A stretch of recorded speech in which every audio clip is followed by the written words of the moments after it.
our community are sacred and must be treated with dignity and respect.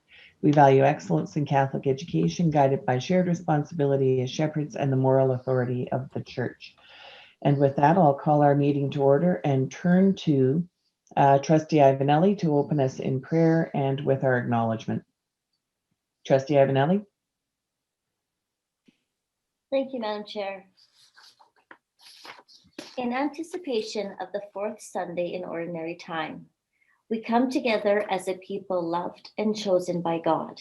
In the name of the Father, and of the Son, and of the Holy Spirit. Amen. Amen. Let us listen to these words from the Gospel of Mark. The disciples went to Capernaum, and when the Sabbath came, Jesus entered the synagogue and taught. They were astounded at his teaching, for he taught them as one having authority and not as the scribes. Just then there was in the synagogue a man with an unclean spirit, and he cried out, "What have you to do with us, Jesus of Nazareth? Have you come to destroy us? I know who you are, the Holy One of God." But Jesus rebuked him, saying, "Be silent and come out of him." And the unclean spirit, convulsing the man and crying with a loud voice, came out of him. They were all amazed, and they kept on asking one another, "What is this? A new teaching with authority? He commands even the unclean spirits, and they obey him." At once, Jesus' fame began to spread throughout the surrounding region of Galilee. Please join in our gathering prayer. Loving God, you desire to be the Lord of our lives and to set our spirits free. Continue to open our hearts to the scriptures and to the voice of Christ, that we may learn from his teachings and dedicate ourselves to your loving service. May we lead the life to which we have been called, supporting one another in faith and bearing witness to the truth with unhindered devotion. Encourage staff, students, and their families on their spiritual journeys and help them to encounter Christ in their day-to-day living. May they put all of their trust in you, striving to know your presence and follow your ways. Through Christ our Lord. Amen. In the Father, and the Son, and the Holy Spirit. Amen. And the land acknowledgement. The Creator gifted us with this land that we are blessed to share and care for together. The Calgary Catholic School District acknowledges that the land we gather on, Mukitstis, is the ancestral territory of the Siksiyai-Sitsapi, the Siksika, Gayina, Pigani, Amska-Pipigani. We acknowledge all the Treaty 7 signatories, including the Tsutsina people, as well as the Eyahe Nakota nations, Bearspaw, Chikini, and Wesley. This land is also the home of Métis Nation Region 3 and all other people who make their home here. And thank you for that. Before we begin with the content of the meeting, just a couple of quick updates. This is going to be a heck of a busy meeting. As you know, we're contemplating potential school closures. We will have guests, I can bet, who will be wanting to be part of this meeting. And so a couple of things related to that. We will do a hard stop at 3 o'clock or 5 to 3, regardless of where we are, to make sure that we can start the public piece on time, to be fair to them. The other piece as well is I will be reading a bit of a preamble at the beginning of the public meeting after the prayer and territorial acknowledgement, so that it's clear to participants that there is not an opportunity for participation via the chat room. We did have a minor amount at the last meeting, and this because this is coming up is going to be important that we make very clear to them what their avenues for participation through presentations, if they want to make one to the board, will be. And to that end, the chat room will be disabled during the meeting, and it'll also allow trustees to focus Mary, on. we're still in public. Oh, thank you for that, Cheryl. But we will be disabling the chat in any case. so that our guests, and we'll apprise our guests of what they will need to do should they want to make a presentation. And I think that was all that I had for small pieces of information that you will need to know. With that, if I could have a motion to move in private. Madam Chair, before I move in private, are we going to approve the agenda? Oh my goodness, hang on just a sec. Let's go back here. Yes, we can. Well, approval of agenda, consent agenda. I've had no contact from trustees wanting to pull anything from the consent agenda. So with that, Trustee Woman. I believe Trustee Rapp is going to move. Okay, the Trustee Rapp.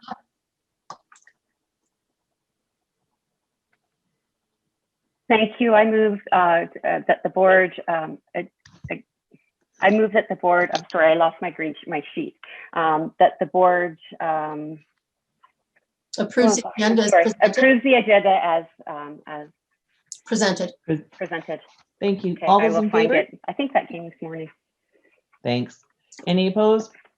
Great. Now, if I could have a motion to move in private. Yes, Madam Chair, I move that the Board of Trustees moves to meet in private.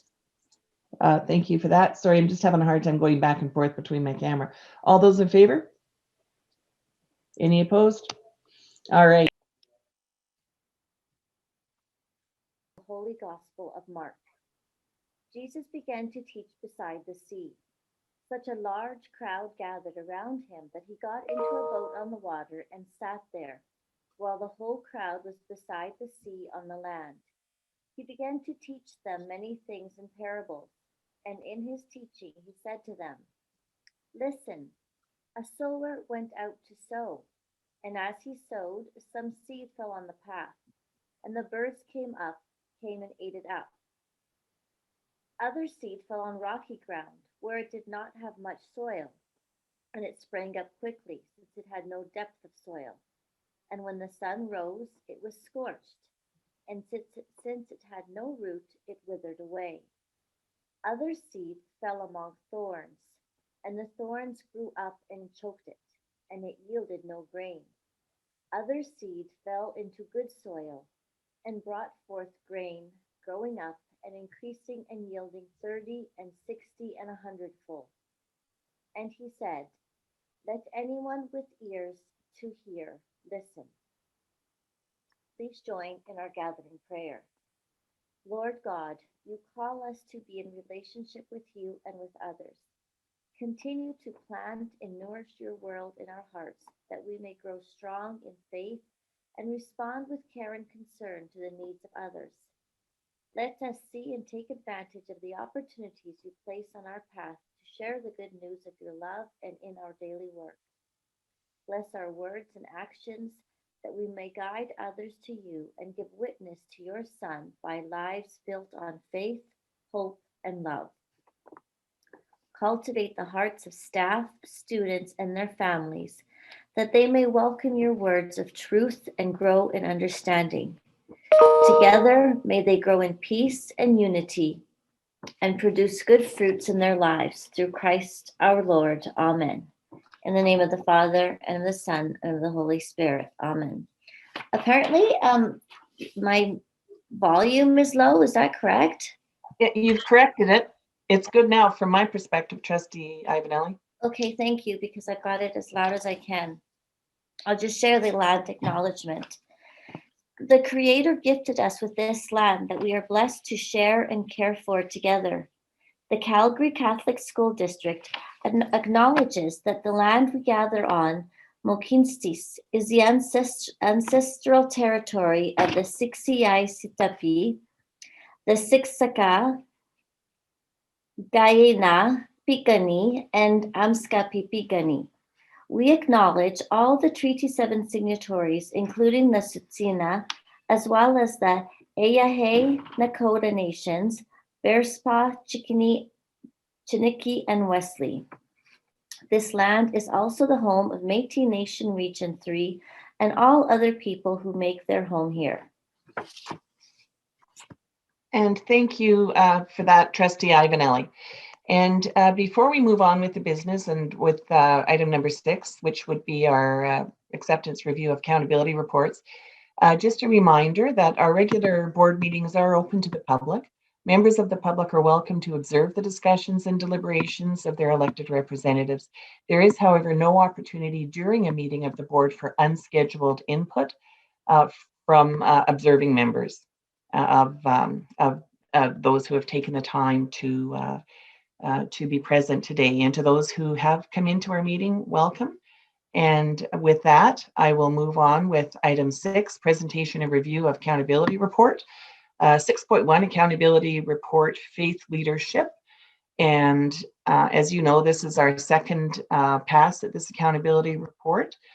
You've seen the edits and additions that were requested of the board. At this point, I will open it up to board for any commentary. And knowing that there were very few edits requested at our last meeting, if there is no further input requested on this, is a trustee prepared to make a motion? Oh, Trustee Williams, you're muted. Sorry, Madam Chair. Yes, I would like to make a motion. And that would be that the Board of Trustees, based on the evidence provided in the Faith Leadership Accountability Report, determines that the following quality indicators have been met relative to the current evaluation period. QI 1.1 ensures liturgical calendar and a comprehensive set of related classroom activities, as well as support for corresponding liturgical celebrations are provided to each school that ensures that regular liturgical, I'm sorry, I'm having trouble with that word, celebrations are held in each school throughout the actual school year. QI 1.2, ensure students and staff are provided with and engaged in opportunities for spiritual development, including but not limited to knowledge of the sacraments.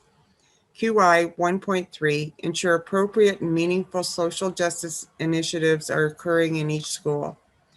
Provides evidence that a positive relationship is built and maintained between the bishop and his office, the chief superintendent, and the district. Thank you for that. The motion's on the floor. Any further discussion or debate? Seeing none, I'll call the question. All those in favor? Seeing none opposed, that motion is carried. And that will move us to item 6.2, accountability report, personnel management.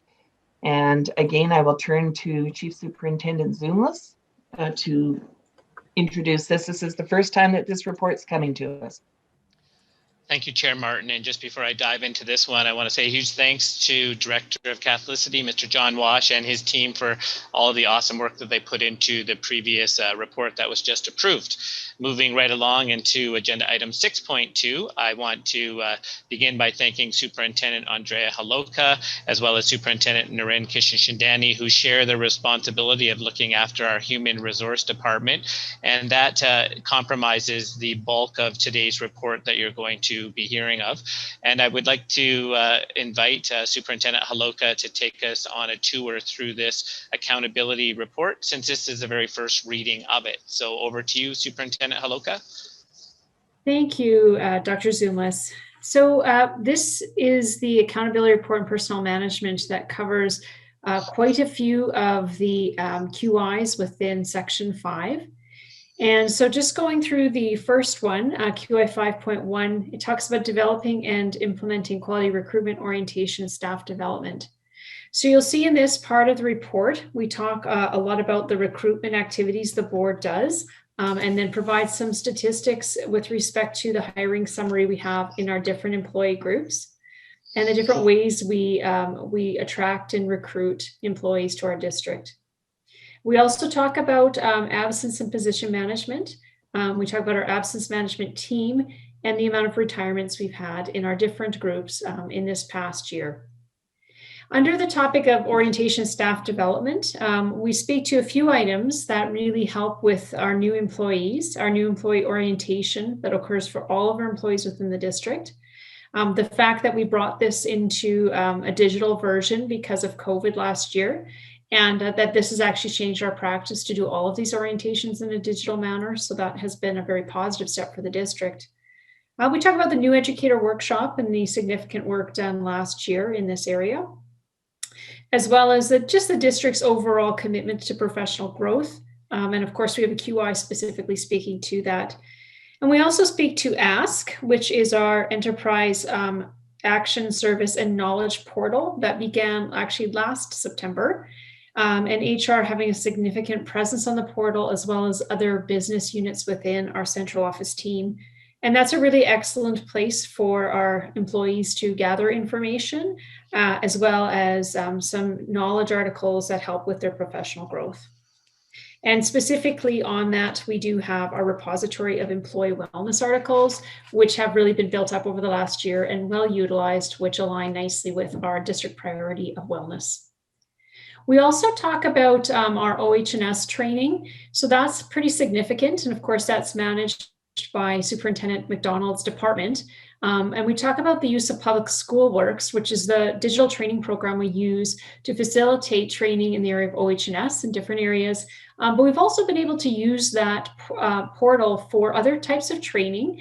So for example, we do training on child abuse. This year it's been really important for us to roll out information on communicable diseases. And after last year's change to the legislation on EpiPens, and we now have that as a mandated training within that section. We talk a little bit about the support we provide our employees. So we have something called a PD fund, and that fund specifically supports our employees who are not teachers to engage in professional development. And the district puts aside just over $85,000 a year. And that is completely used up by the end of the year for employees who wish to engage in professional growth activities. We also provide professional growth for our central office personnel through snack and shares that occur in person and now online. And that just allows for those that work in central office to understand the workings of the district. And then we talk a little bit about the support staff professional growth we provide. So last year and in past years, we've provided dinner series for our support staff, particularly our education assistants, to learn more about different ways to support our students. And we've also provided different ways to give them professional growth, such as our Professional Growth Day. We started that as a joint day for all of our support staff last year. And this year, of course, moving that to online and very well received, as you can see by the feedback. We also provide an overview of the professional growth activities we have for our accounting, business management, and IT personnel, and actually what they provide to the field as well, so that they are helping out with the professional growth of employees that do that really important work within our district. We then move into QI 5.3, and this one really talks about fostering high standards of instruction and professional improvement specific to our teachers. So it talks about upholding what is in the TQS. So we get into a few ways we support with that. One being sabbaticals, which we already brought to you, that this year we have 10 full-time teachers approved and 2 part-time for next year's sabbaticals. We are just meeting to provide professional improvement funding for people that have applied this year, but last year we can certainly let you know that we provided almost $200,000 to our teachers and administrators who were engaging in professional development and growth, which is really exciting and also necessary for our district to make sure we have people in positions such as administration and guidance and counseling. We also talk a little bit here about the professional growth opportunities that we have and different ways we provide it on different types of sessions. And then we get into different topics that we provide different growth areas in. And last year, these will ring true to our trustees. We provided a lot of focus on neuroscience, concept-based pedagogy, and then getting in some of the other pieces that we're currently working on as well, which is the Indigenous, the cultural and inclusive communities, as well as our Catholic community of caring, racial justice, and online delivery. We then move into talking a little bit about our new educator workshop series and new faith formation, as well as new teacher orientation for our from our learning services team. So this is just a really way to help our new teachers become oriented to the workings of our district and some of the foundational knowledge we expect them to have, and really set them up for success for their careers as they move forward. We talk a little bit about the diverse learning team and the supports we provide there, particularly to our staff who work in our more complicated programs. And that is partially done through our student early dismissal program, which has been very successful in providing that support to both our teachers and our support staff who work with those students. We also give an overview of our Indigenous professional growth, some of the development we've done for our teachers in the area of English language learning. And you'll see in that there was quite a bit of uptake on that. Over 800 teachers participated in professional development in the area of ELL in the spring last year, when they were able to engage in a little bit more professional growth because of moving to online learning. We then move into QI 5.4, which really talks about training for administrators and building leadership capacity within the district. And there's a lot of ways that we accomplish that. And we do provide just sort of an overview of all the different ways that we provide that support for our leaders in our district. Then we provide a little bit more detail about things such as our principal mentorship program, which is very robust for our principals coming in new to the principalship in their first and second years. We talk a little bit about the faith formation for leadership, but also give a nod to the fact you've already learned about that through the Faith Leadership Accountability Report as well. We then get into 5.6, which talks about ensuring compensation criteria are in place to ensure qualified staff are attracted and retrained and reflect market values. So in this section, what we show is the way that exempt and unifor staff can actually ask for a job evaluation or classification review. There's a process for that, and part of that is to make sure they understand that they are being compensated as per market factors, and if not, that can be rectified. We also provide information about their compensation, and those are all linked to different places within the internet, and of course found on the Ask portal for any employee who is looking for that information. We also give information about the retirement sessions we've provided, and we do demonstrate to you the district turnover rate. And so you can see within that, I know this was mentioned last year as well, that we do have the resignation rate has gone up over the last couple of years. And that is completely a reflection on the economy within Calgary, showing that we do have people whose lack of employment by their spouse are leading them away from Calgary. So it's gone up slightly over the last couple of years. The employee group relations, we just talk about the different ways that we work with our labor relations groups, and we support really very positive relationships with our different union groups. And we demonstrate a few examples below. And then we speak about how we go about employee evaluations, both for teachers, our exempt and unifor staff, as well as administration. And we do provide the links to the documentation that is used for those evaluations and the standards used to measure our employees against. We then get into attendance monitoring and talk about that, giving an overview of the process and also linking to our AP on attendance monitoring. And then we speak to absence management. So the table that's on page 11, where we talk about salary costs to support absenteeism, we do give you an overview of the past 2 years as well as to the end of December of this year. And it's just an interesting trend when you look at guest teachers in particular. So 2 years ago, the cost to support guest teachers was about 9.5 million. Last year went down to 6.285 million. And as you can imagine, that is the result of not having to support guest teachers from March until the end of June. And so that is the reason for the decrease. Now come this year, when you extrapolate the information for the first 4 months to see what it would be for the full year, if we continue on pace, we would actually be right back at 9.5 million. So that's where we're sitting. And I think, you know, we were interested to see where we would be sitting in that, because we know due to COVID, we've probably had increased absences, but also we have had increased classes and students being sent home because of COVID isolation. So that's probably balanced it actually out to where we have been in past years. The average absence rate, we just give you the reasons for absences just to help frame the information in the tables to follow. And you can see for the absence rates here, we do provide the information over the past 2 years, as well as thus far this year. And you can see the overall daily rate of absenteeism has 2 years ago, it was at 5.34% overall. And last year was at 4.33% overall, again, decreasing likely because of the last 4 months of the school year. And then you can see for this year so far, we are at 6.55. So it has gone up. Again, a lot of that as a result of COVID, and some of that coming due to isolation and some due to illness itself.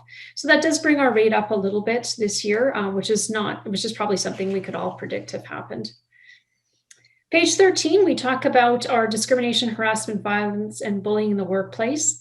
The AP that we do have in place for that, and really wanting to make sure all of our staff feel that they are in warm, caring, respectful, and safe environments that respect diversity and foster a sense of belonging. So we do share with you that within the past school year, 6 complaints were filed, and of these, 3 were found to have no merit. 1 was found to have merit, 1 was withdrawn, and 1 was not investigated as the district had no jurisdiction over the matter, and all of those files have since closed. For investigations, we give you an overview of the investigations that we have. 19 investigations that occurred last year, and the result of these ranged from letters of discipline to restitution to termination. We then give you basically just an overview of the progressive discipline, and that basically the steps that gradually increase in severity as an employee progress through the steps, starts with the letter of counsel and could end in moving to dismissal. We also provide you just what has occurred last year with our grievances. And these are grievances that come out of things that are brought up in the collective agreement that people believe are contravening what is in the agreement.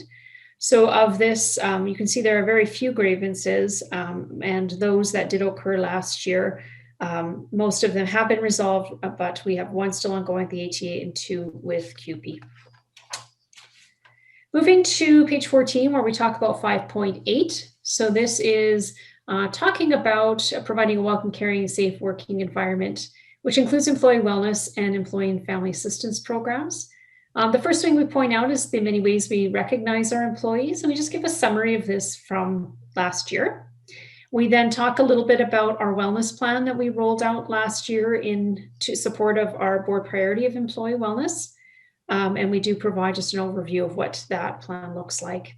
And then we give you, again, a reminder of what our EFAP program looks like and the different types of supports we provide to our employees and their families. We then move into 5.9, which really, again, talks to the work of Brad McDonald's department, that they do implement the requirements of OH&S legislation and maintain the core compliance. And so we can see within that, this section, they really talk about the manuals, procedures, and programs they put in place in order to ensure that compliance. And then the work that they do, which is very significant to support the audits that occur within our district during the school year. And lastly, in that section, they provide a series of information just to show the work that they do to support all of this, which is, again, very extensive amount of work to ensure our district is a safe place for our employees to work. Then lastly, in 5.10, we talk about ensuring all collective agreements and contracts are being administered and interpreted properly, so staff and contracted personnel are being paid appropriately and deducted appropriately. So a lot of this has already actually been covered in 5.6, but what we do add here is the pay schedules just to demonstrate that we are compliant with that. So with all that information, we can then move to our identified strengths, which we highlight in 3 different areas. One of them is staff wellness, and we do talk a bit about our EFAP sessions, our celebration recognizing of employees, making sure that our district faith theme really comes alive in our communities, and ensuring that we are able to maintain our core registration and that we do pass our internal and external audits, and making sure that we are compliant in all ways that have to do with OH&S. We also show that we do have a strength in professional growth, that we really have worked to align our growth with board priorities and last year's focus on neuroscience and mentorship. And then, of course, making sure that we have a safe and welcoming place for all of our employees to work. We also then show that we just really focus on supporting strong curriculum delivery, and with a focus particularly recently pivoting from in-person to online and back to in-person learning. And lastly is the use of technology. Talking a lot about the systems we use. We have become very digital in the world of HR, and talking a little bit about the work we've done there. The use of data to determine areas of need for places where we need to support our teachers and staff for professional growth. The use of Ask, which is a new program that came alive last year in the district and is very highly utilized. And then just making sure that we continue our development of systems between HR and IT to ensure that these programs remain operationally sound and effective. We then move into, on page 18, our administrative issues and improvement strategies. And there we talk about, there were 3 past administrative issues listed in last year's report. And one that was brought forward was that budget reductions could relate to have an impact on recruitment.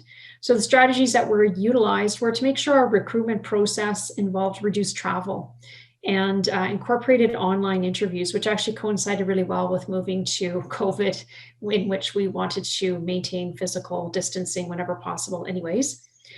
We also adjusted our staffing allocations and calendars to account for budget decision-making timelines. We also had as an administrative issue, just making sure we stay on top of OH&S legislative changes and employment standards. And our strategy was really to just make sure we are complying with them. So again, that is the massive work of our OH&S teams department to really comply with all of the requirements and to adapt any APs that need to assure that compliance occurs. And then finally, professional growth to foster high standards of instruction. So providing professional growth on topics related to the various areas of diverse learning, ELL, Indigenous wellness, and faith formation. And then the support that we give to our teachers, education assistants, to our learning support team, DDLTs, family support workers, and our counselors. Then we just highlight for you administrative issues that we are focusing on moving forward.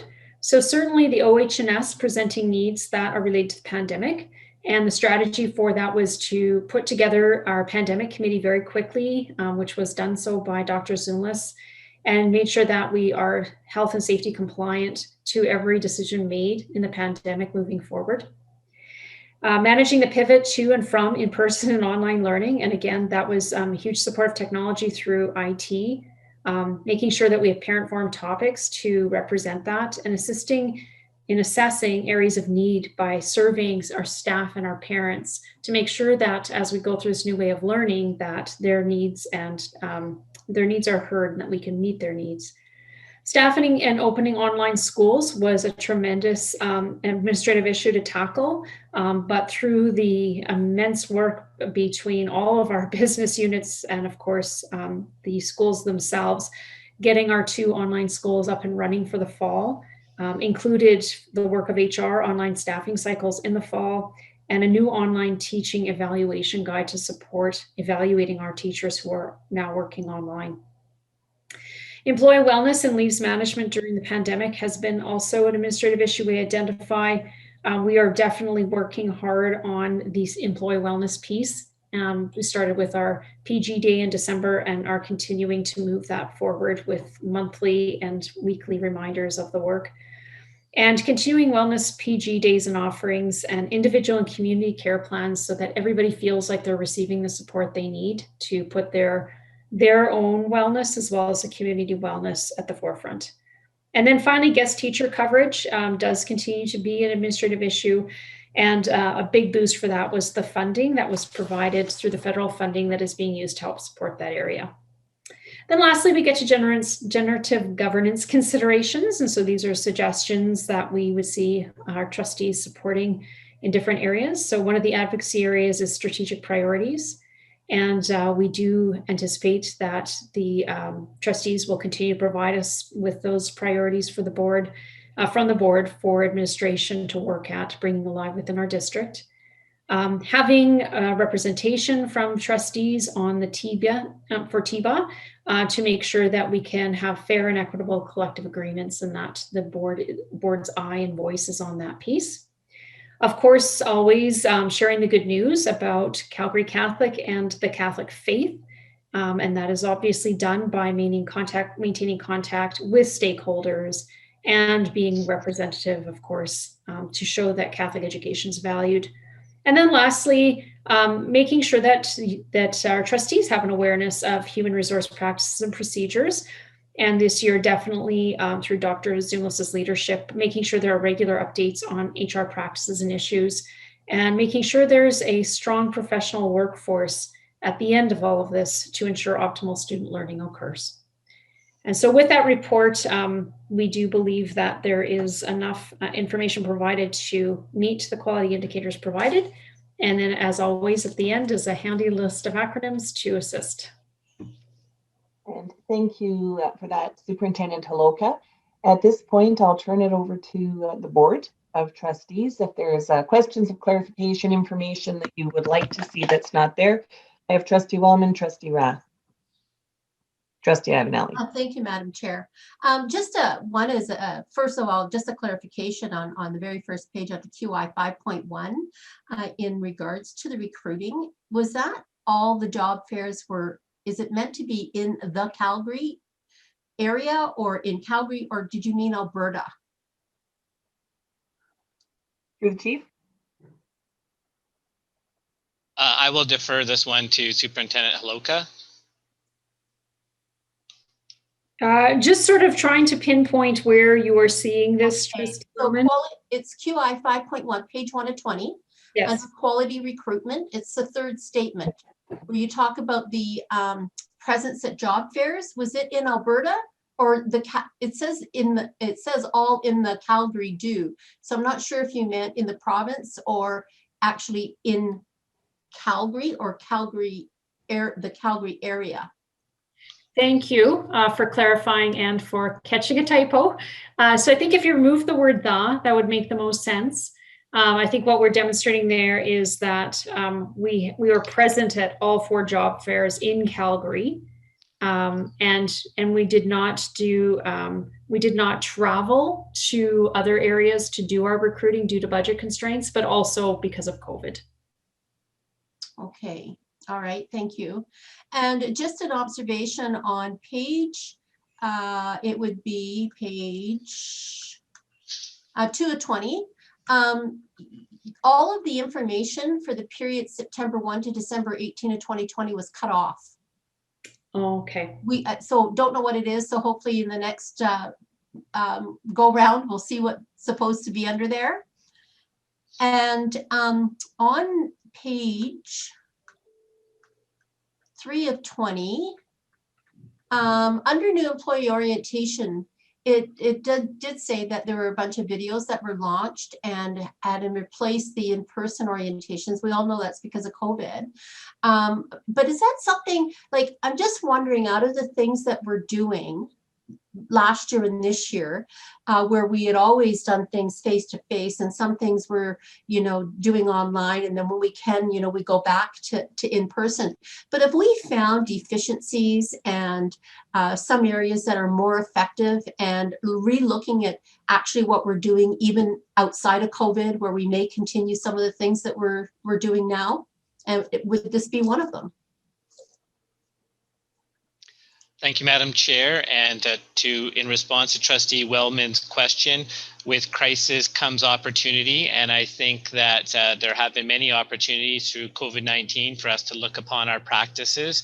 And yes, some of these efficiencies are ones that we will want to continue when we come out of COVID, but it's on a case-by-case basis. And I always like to think of a pendulum. So on one side of the pendulum, we're doing everything face-to-face. On the other side of the pendulum, we're doing everything in the virtual world. And I think the best scenario is somewhere in the middle, with a combination of face-to-face orientations combined with online support. Okay, thank you. And on page 10 to 20 under employee group relations. Okay, Trustee Wellman, sorry, last question. I'll move on and come back to you. Okay. Thanks for this question. Okay, so under employee group relations, in the first paragraph, last sentence, it says each committee meets every 2 months if required by either party. I think it would be really helpful to have a schedule of those meetings. I think relationships are really, really important, and you only build those relationships by having open door communications. So I would fear that if somebody didn't request a meeting, that there was just nothing happening. So I just think that would be valuable information. And then, Madam Chair, I'll come back if nobody else answers. Thank you. I've got a few in the queue. I've got trustees Rath, Ivanelli, Williams, D'Souza, and trustee Lowe. Okay, and then I'll come back to you following trustee Lowe. Virtually everyone. Thank you, Madam Chair. Certainly a lot of evidence in this report. So thank you for that. I was wondering if you can answer a couple questions on page 9, QI 5.6. And I was curious, you talked about the resignation rate, but I was wondering about the retirement rate. And how much that's changed given the program where we've offered early retirement from last year to this year, and if you knew if that was much of a change. Thank you, Madam Chair. And in response to Trustee Rath's question, last year we were sitting roughly with 100 people taking part of the early retirement incentive. And this year we were somewhere in the neighborhood of 65 individuals. And so we suspect more people will retire from now until the end of the year, but unfortunately they will not be able to take part of the early retirement package that we had out earlier, or not really package, but incentive. And so we are seeing a decrease this year in comparison to last year. It's also important to note that last year we did have 2 offerings of it, but in our second offering, we believe there's only like 8 people that took it up. So we didn't do the second offering this year.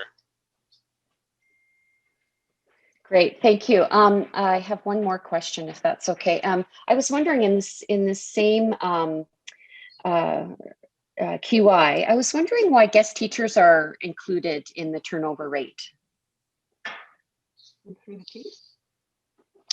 For this one, I will defer to Superintendent Holoka. Yeah, it's just a statistic we can provide because we just take a list of all of our active employees, and we need to include our guest teachers in our complete list of employees. I think it's also important to include them because it does demonstrate how robust we are as a district as far as our complete amount of roster. If we did lose a lot of guest teachers in a particular year, it would probably show up on here, but they would probably be very consistent with the reflections that are in all of our employee groups as far as those that are retiring or moving away. Then I have trustee Ivanelli. Thank you, Madam Chair. My question is around QI 5.1 and the implementation of quality recruitment. So as we all know, budget and pandemic are proving to be immense challenges for the district. How can the district ensure that we are hiring the very best qualified teachers? According to the report, the interviews are now conducted online, and budget constraints allow for recruitment to only take place in Calgary. Education will become a more competitive field with an increase in the number of charter schools and a decrease in some of our own programs due to the funding framework and tighter budgets. So what is being done to ensure that we can compete with these factors to attract quality recruitment and ensure quality education? Through the chief. Thank you, Madam Chair. And in response to Trustee Ivanelli's question, our human resource team, they still take a very active role in forming relationships with universities within Alberta and abroad. And even though COVID has changed the face-to-face interview process, we still rely upon Zoom as well as Microsoft Teams. We take pride in hiring some of the best teachers to help us achieve the board priorities, and some of the best teachers as of late have been coming from St. Mary's University College and other places. And so I think we're in good shape, and we continue to look at our practices, not only for teachers, but how we hire principals and other administrators. And I know in the upcoming months, as we move into the hiring of principals, we're really excited that we will be launching a new process going forward. So more to come on that. But you bring forward a really good point. There are some challenges because the world has changed due to COVID-19, and we're adapting the best we can. Sorry, Madam Chair, just to follow up as an example, there was reference made to the Spanish teachers, but what is happening with our FLA teachers and their recruitment? We know that in the past years, the recruitment of French teachers, not only within Calgary Catholic, but across Canada, was a challenge. At present, we are actually fairly healthy when it comes to filling the French positions that we have within Calgary Catholic. And so we've been targeting that area and hiring appropriately.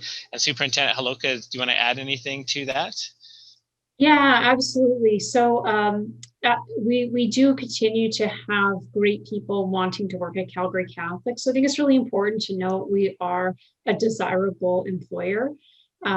We know that when we put up ads for hiring, they get scraped by all of the top sort of online job ads like monster.com and all that. They lift all of our positions because people really do want to apply to Calgary Catholic. So we have not been in a position where we are lacking French immersion teachers. Many of them are French immersion teachers that are raised and grown in Calgary Catholic and want to come back and teach within our district. So, and then we definitely are open and actively recruiting teachers from outside of our city and our province as well all the time. And when necessary, we definitely work with those within learning services who have this expertise just to make sure they have the language competencies and so on. So I totally appreciate the desire and concern to make sure we have employees that are good and solid and experienced and ready to come to our school district. But so far, we are in really good shape we're flush with people who want to come and work for us. Thank you. I have Trustee Williams. Thank you, Madam Chair. And I have 8 questions, but I'm only going to ask 3 right now, and I think they're going to be pretty easy to answer, and then I'll give it back to you. So the first one is on page 1, and it speaks to our teachers we having teachers that come from Spain.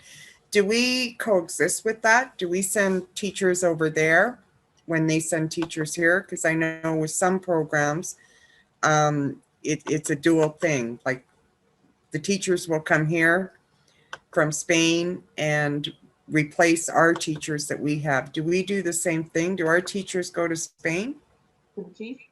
Thank you, Madam Chair. In response to this question, no, it's just a one way where we receive Spanish teachers. Now, in light of COVID-19 and some of the border restrictions and everything that's going on, there's still lots up in the air. And we know with COVID-19, things change minute by minute, hour by hour, day by day. So there's still a lot of unknowns around our Spanish recruitment as we go forward, that's for sure. Okay, thank you for that. My second question is on page 2. And I just want some clarity because you've posted applications, interviews, new hires, returning. And I just would like to understand, you have 500 plus applications in ATA, and then you go across the line. I'm not going to repeat them all. But then I'm looking at interviews, and you interview maybe half of them, and then it's new hires. So like, how does that system work? Like, you get 500, so obviously you must call the applicants. And the interviews, do you get through all of them, or do you just say, okay, fine, we've got what we need, and we'll go forward from there? Like, I'm just trying to understand how these numbers work. Thank you, Madam Chair. So people who want to work for Calgary Catholic, they actually apply online. And there are several documents that are required to have a complete application. So if we were to look at the ATA with 530 plus applications, some may not move to the interview stage for a variety of reasons. It could be not all of their information is included in their application, and so we're not going to move forward with interviewing them. We also know to work in a Catholic school district that one of the required documents is a pastoral reference form. When we look at the people we are interviewing, we're also looking at the need. And so based upon how many openings and vacancies we have within our organization determines how many people that we're going to expend the time on interviewing. And we always shortlist. So we look at a package, we look at an application, and we may have someone applying that may not have great marks. We may not want to, or great references, then we may not want to waste the time to move them forward to the next stage of the process, the interview. So it's a really fluid process, but it's a good one, and I have great confidence in it. Great, and I thank you for that, knowing the amount of staff we have within Calgary Catholic. My last question at this point is on the bottom of page 3. It speaks to the Ask repository, and knowing the number of staff that we have, I've got a question, since it says, and we have received 309 views. Well, we have over 5,000 staff, so I'm kind of wondering why it's not being used more. Yeah, thank you, Madam Chair. And in response of Trustees Williams' question, the Ask portal is a brilliant initiative, one that was led up by Director Andrea Urquhart. One give her great kudos and credits to. If you look at the word ask, it's broken down into action, service, and then knowledge. So a knowledge article is, and that's what the last paragraph is focused on, is a person may be asking the same question, and it could be a question about, I'm pregnant, what kind of benefits could I have during pregnancy? And so a little knowledge article is created about that topic, and then an employee, if they enter that question into the system, then that knowledge article would pop out. That's just one of the 3 components of Ask. I think the real gem lies in the service and the action, and so there's so many other things, like, for example, if one of our employees wants to apply for a mortgage, a typical mortgage application requires proof of employment and what your salary is. They can enter it via the computer through the Ask portal, and within minutes, they will have a computer-generated letter that they can provide to the bank. So Ask in itself has lots of great merit. When it comes to the knowledge component of it and these articles, that number of 309 actually is a pretty significant number, because just think that's 309 less phone calls that need to be answered to answer a question online where it's answered now digitally. I guess that's my question, though. Given the number of staff we have, and given this portal and the wealth of information that's there, I guess I'm kind of wondering, does everybody know about this? Like, have they been made aware of this? Because I'm thinking this is a great place for our staffs to go. And I've got to say, when I see 309, I'm not thinking it's being used to its potential, I guess is where I was going with that. Yeah, thank you, Madam Chair. I would agree with Trustee Williams in that we have to keep in mind that this has been, the Ask portal has only been around for just over a year. There's still lots of work to be done, and we just migrated to our new website as well, right? And so it's fitting all the pieces together, and I know Superintendent Haloka and her team, as well as the entire administrative team, we need to work harder at bringing awareness to this functionality, and that's part of our work, and so that's the work that lies ahead. Okay, thank you, Dr. Zumlis. Thank you. I have Trustee D'Souza. Thank you, Madam Chair. I'd like to first start by saying thank you, Superintendent Haloka, for an outstanding presentation. It was excellent. And I really liked the format of this whole document. It was very easy to read and comprehend. So thank you for doing a great job. I'd like to follow up on some of the questions that have already been asked regarding QI 5.1, and specifically in regards to recruitment. We have in the past gone outside the city and outside the province and outside the country to recruit our French and Spanish instructors, which we've done an outstanding job with. I'm wondering if you have any plans, considering that now we've got going to be having a strategy on racial justice.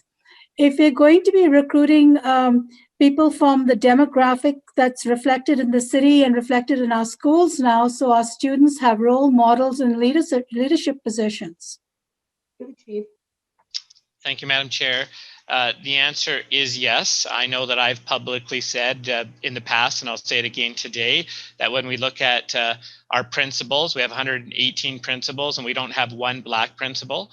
And so what we're doing is, and I think it's really important that students have role models of all colors, right? And so we hire the best candidate based upon their knowledge, their skills, their ability, not specifically their color, but if all things are equal and we have a person of color in competition with another individual, definitely we're looking at district need. Like, what is the district need? And the district need is to have that role model. And so, you know, we would make that decision. So it is something that's on our radar. We are working it through. And, you know, one of the harsh realities too is that we don't have we're encouraging more of our Black students in our high schools. I think this is part of the work now and in the future to consider becoming teachers. Like, we need more people to apply and to, you know, to come back to us. And so that's the work that we're doing now, and the wonderful work of Holly Sheely and her committee. Thank you, Madam Chair. Thank you. Trustee Lowe. Thank you, Madam Chair. So, you know, certainly this is a lengthy report of 20 pages with a lot of information and, you know, certainly a lot of things going on. But I'm going to go back to my work as a trustee now is I want definitive evidence that these QIs have been met. So what I find is I have a lot of information in the report, which I could infer evidence from, but it's not clear evidence and definitive evidence that some of these things are being met. I'm not saying that they're not happening, but when I pick up this report, I need to be able to look at it and say, yes, here's the evidence. So let me give you specific examples. I'll go to the first QI in quality recruitment, orientation, staff development. Trustee Ivanelli asked a question and Superintendent Haloka's response was evidence, but it's not in this report.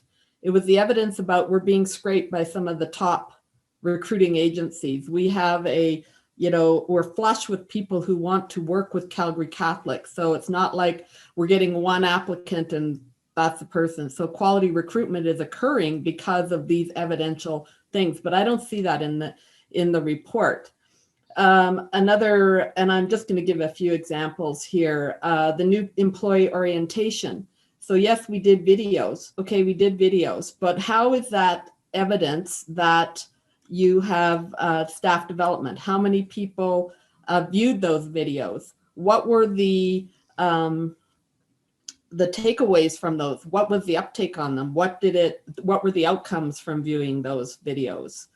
On the ask, so Trustee Williams was kind of going here. We talk about this ask app software portal, but what is the evidence that people are using it? What's coming out of it? How do we know that it is supporting our staff? How do we know as a board that this is meeting the needs?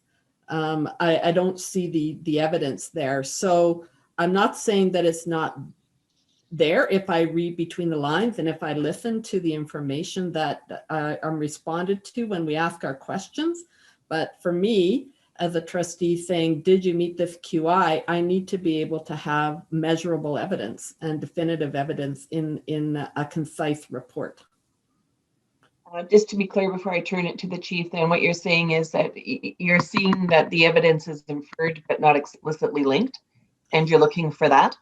Yeah, well, I'm going, so when Superintendent Haloka, sometimes in the presentation or answering the questions, we're getting very specific evidence. But in the report, I'm not seeing those pieces of evidence articulated to the board. So I could infer through this that it's successful, but take ask, for example, what evidence here says that this is actually meeting the need or has success or has a measurable outcome that would say this is supporting staff orientation and development, which is the QI that it is under. And I know I'm a broken record on this because I bring it up every time we have, but I think it's important that we need to be very concise so that there isn't reading between the lines and saying, yeah, that's what I'm inferring from the information. Thank you. To the chief. Thank you, Chair Martin, and I appreciate your comments, Trustee Lowe. And this is the first reading of this accountability pillar report, so we can definitely go back to the drawing board if that's the will of the board to provide that explicit, measurable conciseness that you've mentioned today. I have Trustee Wellman. Thank you, Madam Chair. The one last question that I really wanted to ask administration has to do with page 11 of 20. And certainly Superintendent Holoka spoke to the anomalies with COVID-19 and, our costs for absenteeism. That being stated, because we know that a lot of our staff have had to self-isolate and perhaps sick because of COVID and not actually being able to work and then collecting sick pay. Have we isolated that information in any way, shape, or form so that on a go-forward basis, when we're trying to do year-over-year comparisons, we have, I guess, comparable information and we're looking at apples and apples and not apples and oranges because of an anomaly with COVID? Thank you, Chair Martin. And in response to Trustee Wellman's question, I believe if you look on page 12 of the report and you look at the chart, in the uncontrollable section or column under the 2020-2021 data, you will see a significant increase of 3.18 uncontrollable absences. And those would be things like being quarantined. And if you look at that number, it is significantly higher, keeping in mind this is only until the end of December, December 31st of this year. When you look at the entire school year last year, that number was sitting at 0.58 and the year before 0.41. So in response to your question, yes, we are tracking it. It is here, although our apologies that it's not explicitly said like this uncontrollable means this, what you're asking, right? Yeah. Okay, thank you. Because when I look at uncontrollable, it could be, the hailstorm in northeast or whatever, if somebody had all their windows blowing out and that sort of thing. So I appreciate that. I did too want to just to highlight, I think, the concern that Trustee Lowe brought forward. I think, we have to keep in mind that we have well over 5,000 employees, and this is one of the bigger accountability reports that we have, I think, next to student learning, because we're a people-driven organization. And I think that I have seen some really good improvement over giving us data.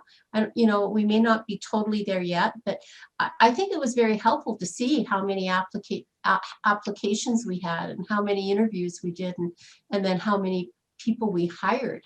I think the number of applications to our organization tells us that people want to work with us. And one of the things that's not in here, and unless I missed it in my read, was, I think I just read not too long ago, again, Calgary Catholic has maintained its position as one of Alberta's top 75 employers. And I think that speaks volumes to the type of employer that we are. So I just wanted to state that. And while it was 20 pages, I can tell you that these 20 pages were a lot easier to read than the 20 pages we had last year, because there's all the charts and the diagrams and it's not all words and the fact that you do get numbers. So anyways, that was my final question. Thank you for coming back to me, Madam Chair. Thank you. I have Trustee Williams, and I believe that would be all the hands I'm seeing up. Trustee Williams. Thank you, Madam Chair. And unfortunately, I don't have the page number written down for this one, but it deals with our central office staff. And I need to ask this question because it says when they come in, they're given a first year review and then not another one until year 5. So I need to understand because I know that through TQS that they're supposed to have growth charts that are happening on an annual basis. So when I saw this, I thought, well, wait a minute, that can't be what it says. So you have a first review and then you don't have another review until the 5th year? To the chief. Thank you, Madam Chair. So the page we're looking at is page 10 of 20. Thank you for that, because I couldn't find it. Yeah, 10 of 20. And so when you look at administration being principals, like principals, they are in the teaching, or not only principals, but also APs, vice principals, that it is true that they are evaluated in their first year and their 5th year of their appointment. Keep in mind that all teachers, through their professional obligations, need to have their own growth plan, and that's done by them, right? So that's happening, and they're constantly being supervised. So principals are supervised by area directors are supervised by superintendents. So it's a food chain for sure. If we look at the non-certified staff, our exempt staff that, you know, many of them work here at our central office, it clearly shows when they are evaluated as well. So does that answer your question, Trustee Williams?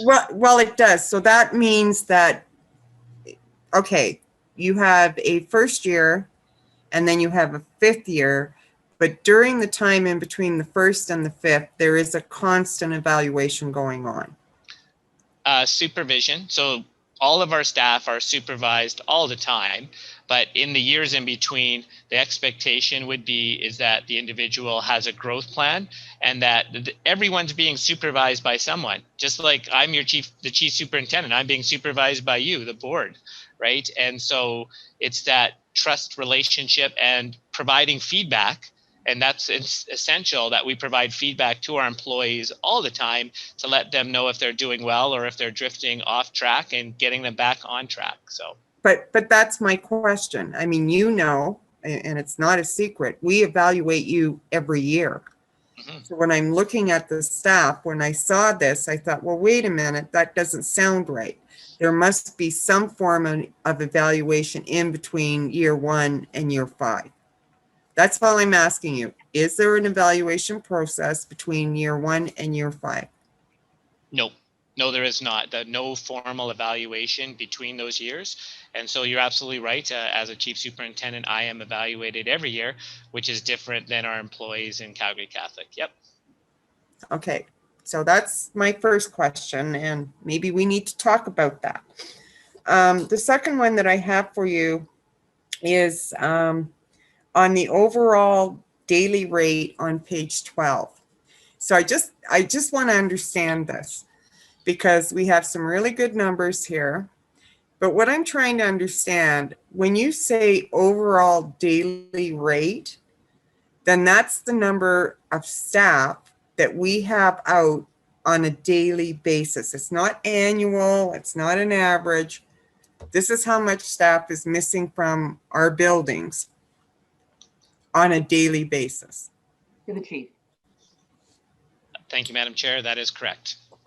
Okay, thank you for that, because obviously, and you know, going to the chart that's above that, you know, with COVID, you know, obviously when we have staff out, there's a cost to the district, and that has gone down. But the fact is, what has happened is that overall we have more people out than we have in. Well, over year to year. Is what I'm going to when I start to look at those statistics. And I do know that COVID plays a part in that. But thank you for that. Yeah, and thank you, Madam Chair. And I think the important thing to highlight here is that when our teachers are going into isolation, if they are still not exhibiting symptoms or healing from COVID themselves, then the expectation is that they're working at home. And so they are still counted as being present because they are still teaching online at home. And so that's why, even though they're not in the school, they're still at work, they're just working from home. And so that's why these numbers, I think, can be shocking for people, because I think we would all think, hey, they should be way higher than what they are shown here. But there is an increase, but not as significant, because we still have people working just at home. Okay, thank you very much. Yeah. All right. Seeing no further hands up on this, on behalf of the board, I would like to express appreciation through the chief, and again to Superintendent Hall for the preparation of this data that supports the draft accountability report on personnel. This is our first pass at it, and if I've understood correctly, there are a few tweaks to go back before its second presentation, and that was a request for small amounts of additional information, a notation that some information had inadvertently been cut off in the process, and a desire expressed for a more explicit direct linkage to the evidence of some of the initiatives undertaken. So with that, we will look forward to revisiting this at our next meeting, and thank you again. That's going to allow us to move on to item number 7, board school closure considerations, 7.1A. Sorry, just lost my place here. And I will ask our Chief Superintendent to bring some introductory comments to this piece. Thank you, Madam Chair. And so this evening I bring before you item 7.1, which is school closure considerations. In alignment with the quality indicators for Chief Superintendent, I have the responsibility to align authorities, direct school authority operations, and strategically allocate resources in the interest of all students. And I want to begin by saying that bringing forth this particular memo tears my heart, because I would love to see, like you, the Board of Trustees, a school in every single community. And to come forward to have a conversation about the possible closing of schools is something no Chief Superintendent, no trustee wants to do that, but it is in the best, I believe, in the best interest of Calgary Catholic that we do look at it for 2 primary reasons. The first reason being by closing these 2 schools that we'll be talking about this evening, St. Gerard and St. Angela School, we will be able to transition those students from very small schools to larger schools where they can be provided with better programming. So better programming opportunity is one. And secondly, there are some budget efficiencies. And I think as stewards of fiscal resources that are given to us by the province, we all need to care for the money really well. We also know that early in December, Calgary Catholic rolled out a thought exchange to all of its families to provide some input and guidance as to how we're going to deal with the upcoming budget. We are anticipating that we will be in a deficit position, and we heard overwhelmingly from people that you need to look at your infrastructure, how you're using infrastructure, and the possible closing of schools. So it's been a long time since Calgary Catholic has closed a school, but I think we're at the point that we do need to seriously consider the closing of St. Gerard and St. Angela School. Once again, I'll say it tears my heart to say that, but it is true. And with that, I want to highlight that for anyone who's interested in knowing more about how school closure process worked, it is all outlined in policy 14 for our, that is all approved by the board. And in there are steps that I know parents who may be listening and part of this evening may be wondering, well, how do I have a chance to provide my feedback? And so just to outline what's happening here this evening is administration, myself, I'm presenting the board a report that's in alignment with policy 14, and they will decide this evening if they want to move forward with the process, This evening is not about the actual closing of the schools. This is about if the board wants to move forward with a process or not. And that's one thing. And if they choose to move forward with a process, it is essentially a 3-part process. Number 1, if they initiate the process this evening, they will pass a motion, number 1. And then that will then direct administration to move forward with the process, which involves a public consultation meeting, help plan our future meeting. And we would set up the meeting in collaboration with the school council chair, the principal. We would inform the entire community. Anyone who wanted to be part of that meeting could be part of it. And at the meeting, there is an opportunity to provide feedback In addition to that meeting, if any individual wants to provide additional feedback, they are invited to write to the board, and they could write what they want to say, and all of the trustees would read those reports and take that into consideration as they would then, at the final part, the stage 3, is at a future meeting, that they would have to tell everyone this evening, if they want to move forward with this, the board would have to inform everyone the date of a decision to officially close a school or not, and when that vote would be held. So that's kind of what's going on here this evening. I know Superintendent Brad McDonald is with us, and his department has done a lot of intricate work in relation to the proposals that you see before you. And so how I would like to proceed is if Superintendent McDonald could walk us through the school closure proposal for St. Gerard School and St. Gerard School only. And then after that, we'll let the board talk more about that, and then we'll come back and we will talk specifically about St. Angela School. So over to you, Superintendent McDonald. Thank you, Dr. Zoomless, Chief Superintendent Dr. Zoomless, and through you to the chair. I'm sharing my screen and I apologize. I had expected to kind of share excerpts, but I will walk through the whole report as indicated by Dr. Zoomless. And I echo Dr. Zoomless's sentiments that this is a very difficult decision to make. But you know, in creating and drafting and compiling the information in these reports, we can see, although difficult, that in the long term, it may be in the best interests of all of our collective students holistically. So this proposal has been drafted following the terms and requirements of Policy 14, specifically Section 4, I believe, yes, Section 4. And as per Section 4, we are required to indicate which factors are part of our consideration here. And in this case, for St. George's and St. Angela, both enrollment factors and revenue factors drive that. We are required by the policy to provide an accommodation plan for the students. However, we do feel that should the process go forward and should the trustees at some point vote to close the school, you would then start another health plan or future consultation process, such that we could work with the community to determine which accommodation strategy they would prefer, ensuring that you know, their decisions are incorporated or their feedback is incorporated in that decision. We have just demonstrated that proximal to the school, there are some programs which make sense for St. Gerard. You know, St. Cecilia, St. Teresa, Calcutta are both operating K-6 French immersion schools in the proximity. When we look at from a transportation perspective, we feel that transportation costs, whether to St. Gerard or St. Teresa, St. Cecilia, would be similar because in a non-COVID year, the service to the school would be operated by 2 buses, and going forward, it would still remain 2 buses, however, just to a different school. We've also provided for, and apologize for the scrolling, a distribution map just indicating where the families occur for the St. Gerard's community. And so you can see, and we provided just for ease of reference where and the number of students are. We've also, if the students happenstance to be in a different school community boundary, i.e. in St. Cecilia, we just added them there. So the numbers reflected here are total students. The dots here reflected our family locations. And so it is, this is the student number. However, if you counted the dots, you would not get to the same value. We are required to provide information on long-term capital plan.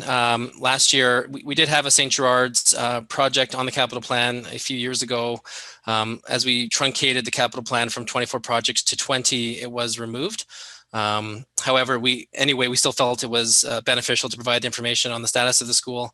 And based on similar projects completed at St. Cecilia, St. Boniface, we believe our preferred project for the school could cost up to $10 million if we went that way. Financial impact on the operating of the school. So similar to rationale we provided in previous years, we like to look at or provide information like a range of values because we're not exactly sure on the outcome at this time, but we think it's reasonable for transparency to provide a range for the trustees to consider. The range is kind of exists between a 0 student retention. So if every student at the school currently decided to attend a non-Calgary Catholic school after the closure, this would result in our minimum savings as a district in that all student-driven revenues and all student program-driven costs are eliminated. And this would be, on average, of the last 3 years, $343,000 annually. If we were able to maintain 100% of the student costs, and if we used our formula-driven practices to assign teachers for that number of students, This is basically a reasonable outcome for savings, assuming that the teachers, there are still operational costs required to provide education to these students. And so the range of savings for closing this program, St. George specifically, is provided at is a range between $343,000 and $637,000, depending on the student retention. We are providing some information on the capital needs, as there is, and I guess the capital needs that are required are dependent on the solution the community chooses. If we if the community suggests that we should migrate the students to either St. Cecilia or St. Matthews, there would be no capital costs. If we were to migrate the students to Mother Teresa, we believe we require at least one more portable, and therefore the cost of that portable is estimated installed at $35,000, which is our historical cost for moving a portable. We also provide the historical enrollment and projected enrollment for the school community as required by the policy. As you can see, the enrollment at St. Gerard's has been a concern for a few years, and projecting out with city census data, it appears to be, for the foreseeable future, at least a concern as well. As also required is alternative uses for the facility.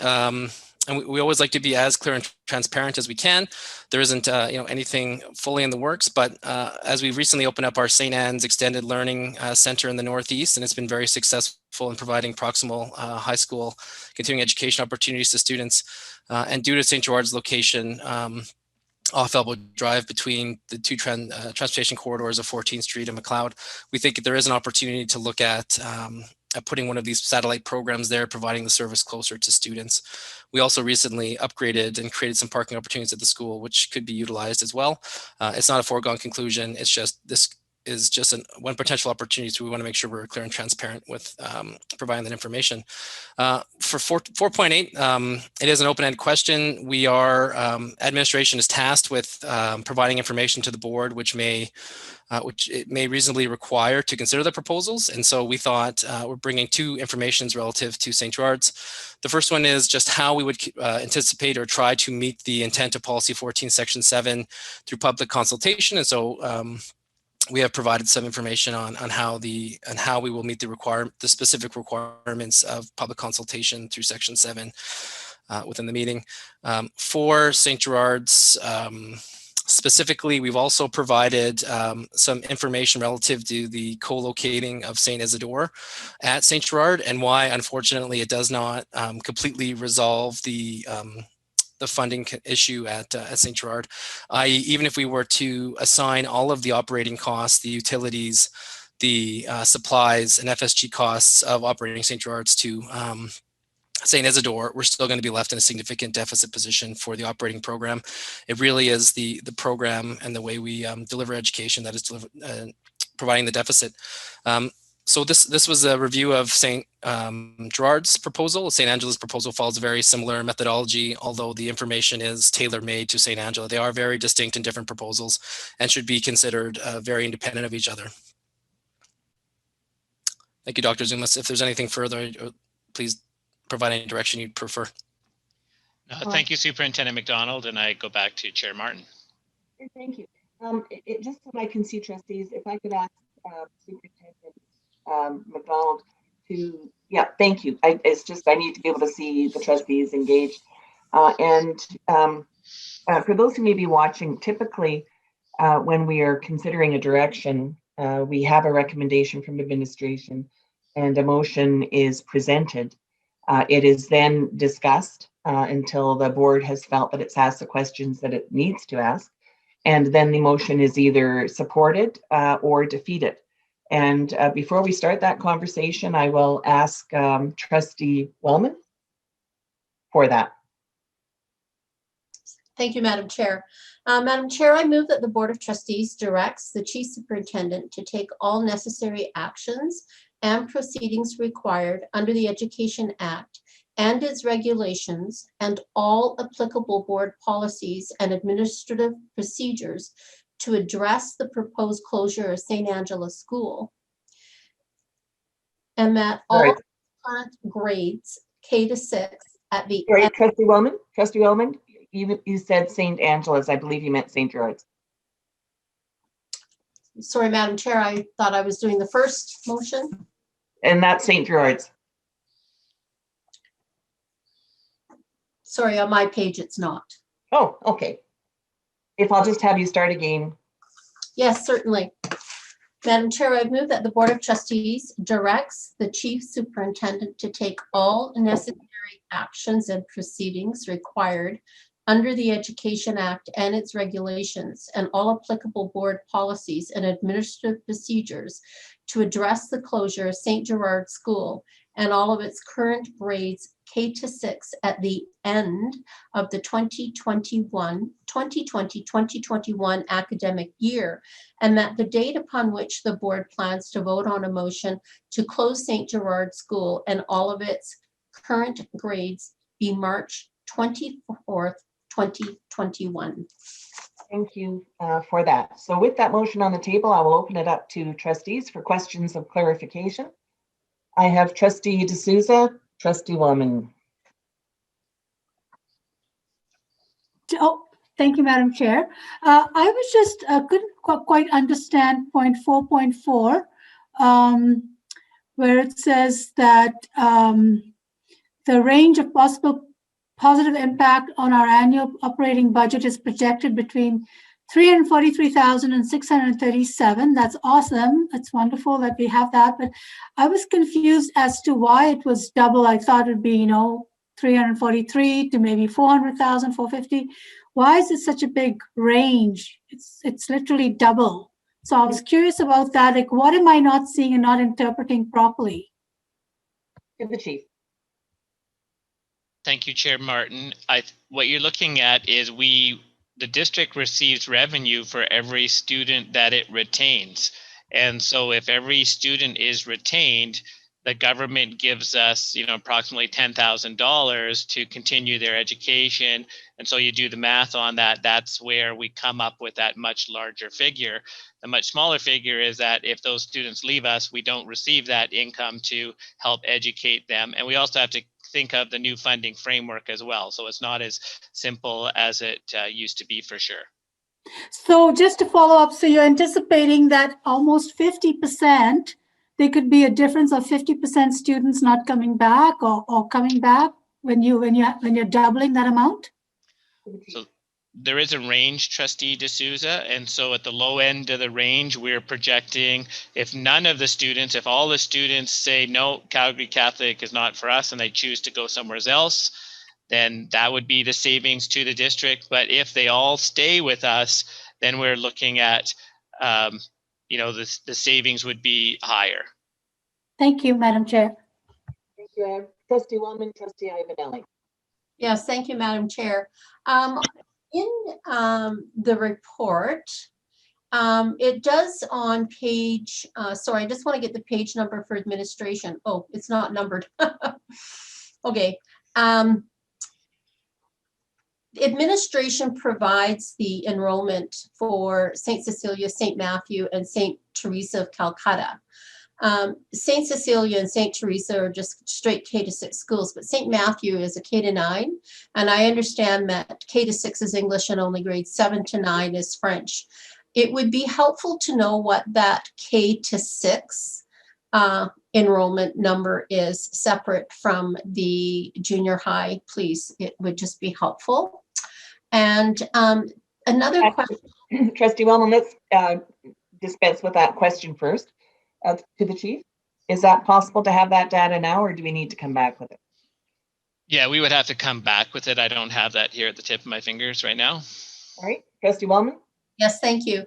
And given that this is a process that was started last year and the board made the decision to close the process due to COVID, and we did have one public consultation meeting at the school, and there was an awful lot of information shared, and there was an awful lot of input given back to the board. There were emails, there were letters. Will all of that information be included in any new feedback, or is it totally disregarded and we're starting from scratch? Thank you, Madam Chair. So we are starting fresh with the new policy 14. So we have to keep in mind that last year and the process that happened was based upon an old policy 14, but the revised policy 14, the new policy 14 directly reflects the new Education Act, so there versus the School Act. So the policy 14 of the old was really shaped and framed under the School Act, but now we have the Education Act, which necessitated changes to the policy. And so you bring forth a really important distinction, but we are starting fresh again, and we are following policy 14, how it's outlined in board policy. Okay, thank you. And I guess that leads me to the next question is, given that we're still in COVID, and given that there are still there's restrictions on public gatherings, not knowing what they will be tomorrow or 2 weeks or a month from now, what is administration planning? And do you have dates already set aside for when those public consultations would take place and how they would take place? Thank you, Madam Chair. We are looking probably at dates at the end of February for a public consultation, and we'll work closely with the community, the principal, the school council chairs to drill those down. And then because of the restrictions of having, not having group gatherings, that we will be doing this through Zoom. And Zoom, we have been testing the capability of Zoom to have breakout rooms as well as a large group presentation. So administration will share all of the information with the community and then allow participants to enter into breakout rooms with administrators, and they will have opportunities to provide their feedback. And if at the end of that evening that they feel like they have more feedback that they want to share, then they're invited to write the Board of Trustees and outline all of, everything they want all the trustees to hear. And so that is the two opportunities to provide feedback. I think it's also important to note that when it comes to making a presentation to the board, that in policy 14, that is not a possibility, that they have an opportunity, individuals have an opportunity to get the ear of the board by writing reports and whatever they want to say, as well as hopefully be in attendance at the Health Planner Future public meeting. So that's the two avenues for individuals to voice their concerns or questions so that trustees can make a really good decision in the future. Okay, thank you. Thank you. I have Trustee Agnelli and Trustee Williams. Thank you, Madam Chair. Regarding point 4.7, alternative community uses for a school, there was a reference made to the Northeast High School outreach and continuing ed program. How would the budget be impacted with this type of consideration, and what would happen with the current utilization rate of St. Anne's and the current outreach program? Trustee Ivanelli, can you articulate the linkage of that to St. Gerard's? Yeah, it's highlighted under 4.7 with Gerard School as a possible alternate. Oh, I'm sorry, I misunderstood. I thought you were moving on to something different. Okay, to the chief. Thank you for that. Thank you, Madam Chair. In board policy 14, 4.7 is a criteria for a proposal that administration has to prepare for the board. And so we were simply, brainstorming. It's, as Superintendent McDonald said, this is, first of all, the closing of the school is not a done deal. Like we don't even know if we're going to continue the process. That's what we're talking about. And you guys are going to be deciding this evening.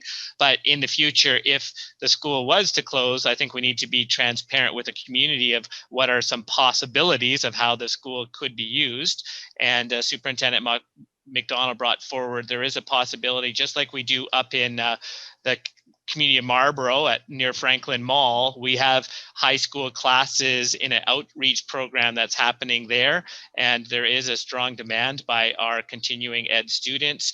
And so we're looking at, perhaps this could be a South campus to offer the same type of service that we've been offering up in Northeast Calgary, perhaps. But once again, we would need more consultation, and who knows, because that's, we need to find out what you guys are going to do here if the school is eventually going to close or not. And that won't happen if this is voted on successfully this evening until March the 24th meeting. Thank you. Trustee Williams. Thank you, Madam Chair. I'm going to speak against this motion. I think, you know, I do realize what happened last year, that we shut down the process because of COVID. I think we're in COVID right now. Do we know what could have happened if we didn't continue with the process last time? The biggest problem that I'm having with this, and I don't disagree with the process we have in place. What I disagree with is that we're in an area of flux right now where we really can't predict what's going to happen. And so as far as I'm concerned, I don't think this is the time that we should be having this conversation. I understand that we're in a budget constraint. I understand that we have to make some difficult decisions as we go forward. But in fairness to the communities that we serve, I don't feel this is the time we should be doing this. Thank you for your comment. Does anyone else wish to comment before I call the question? All right, seeing none. Madam Chair, I'm also going to ask for a recorded vote. All right, Trustee Lowe, before I call the question. Thank you, Chair Martin. You know, I think that while these are hard decisions, I do believe that as governors who are charged with making decisions that support all of our students, that these are things that we do need to do our due diligence on and take the time to actually explore. So I would speak in support of the motion. I think that it's important that we take the time to look into this, to understand the needs from our communities through the conversations with them, and then make the best decisions for our district and all of our students. Thank you for that. Trustee Wellman. Thank you, Madam Chair.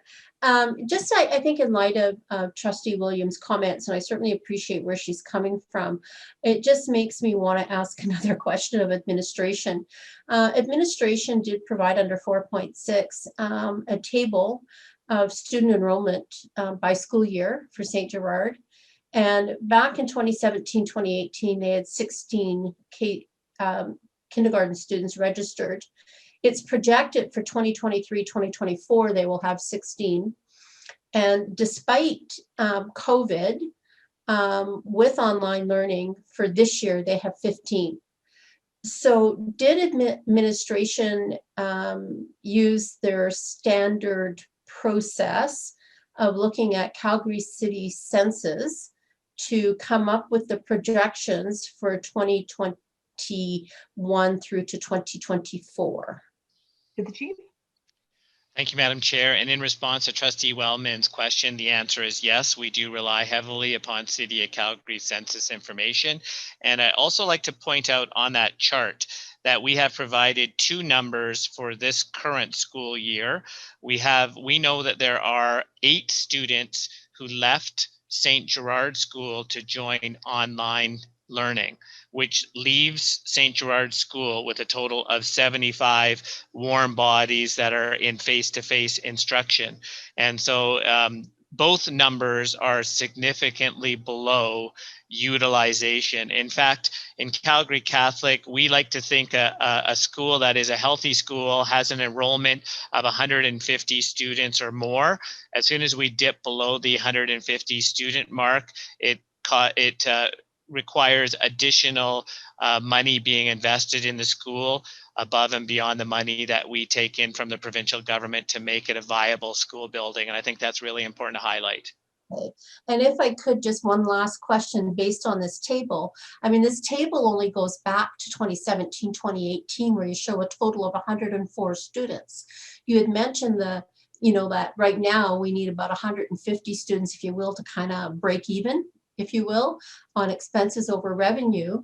Do we know how many years prior to 2017, 2018, St. Gerard's was below that optimal number? I don't have that at the tip of my fingers, but we do have that data that we could get. I can tell you this, for many years, it's been below the 150 student mark. Okay, thank you. Thank you. Any further questions? All right. Seeing none, we have a recorded. I do have my hand up, Madam Chair. Oh, I didn't know if that was your old hand. All right, Trustee No, Williams. that's my new All right. hand. So, Madam Chair, I guess when I'm looking at this, and given all the schools that we have in this district, and we need a presence in communities. We do. And I think all of us recognize that.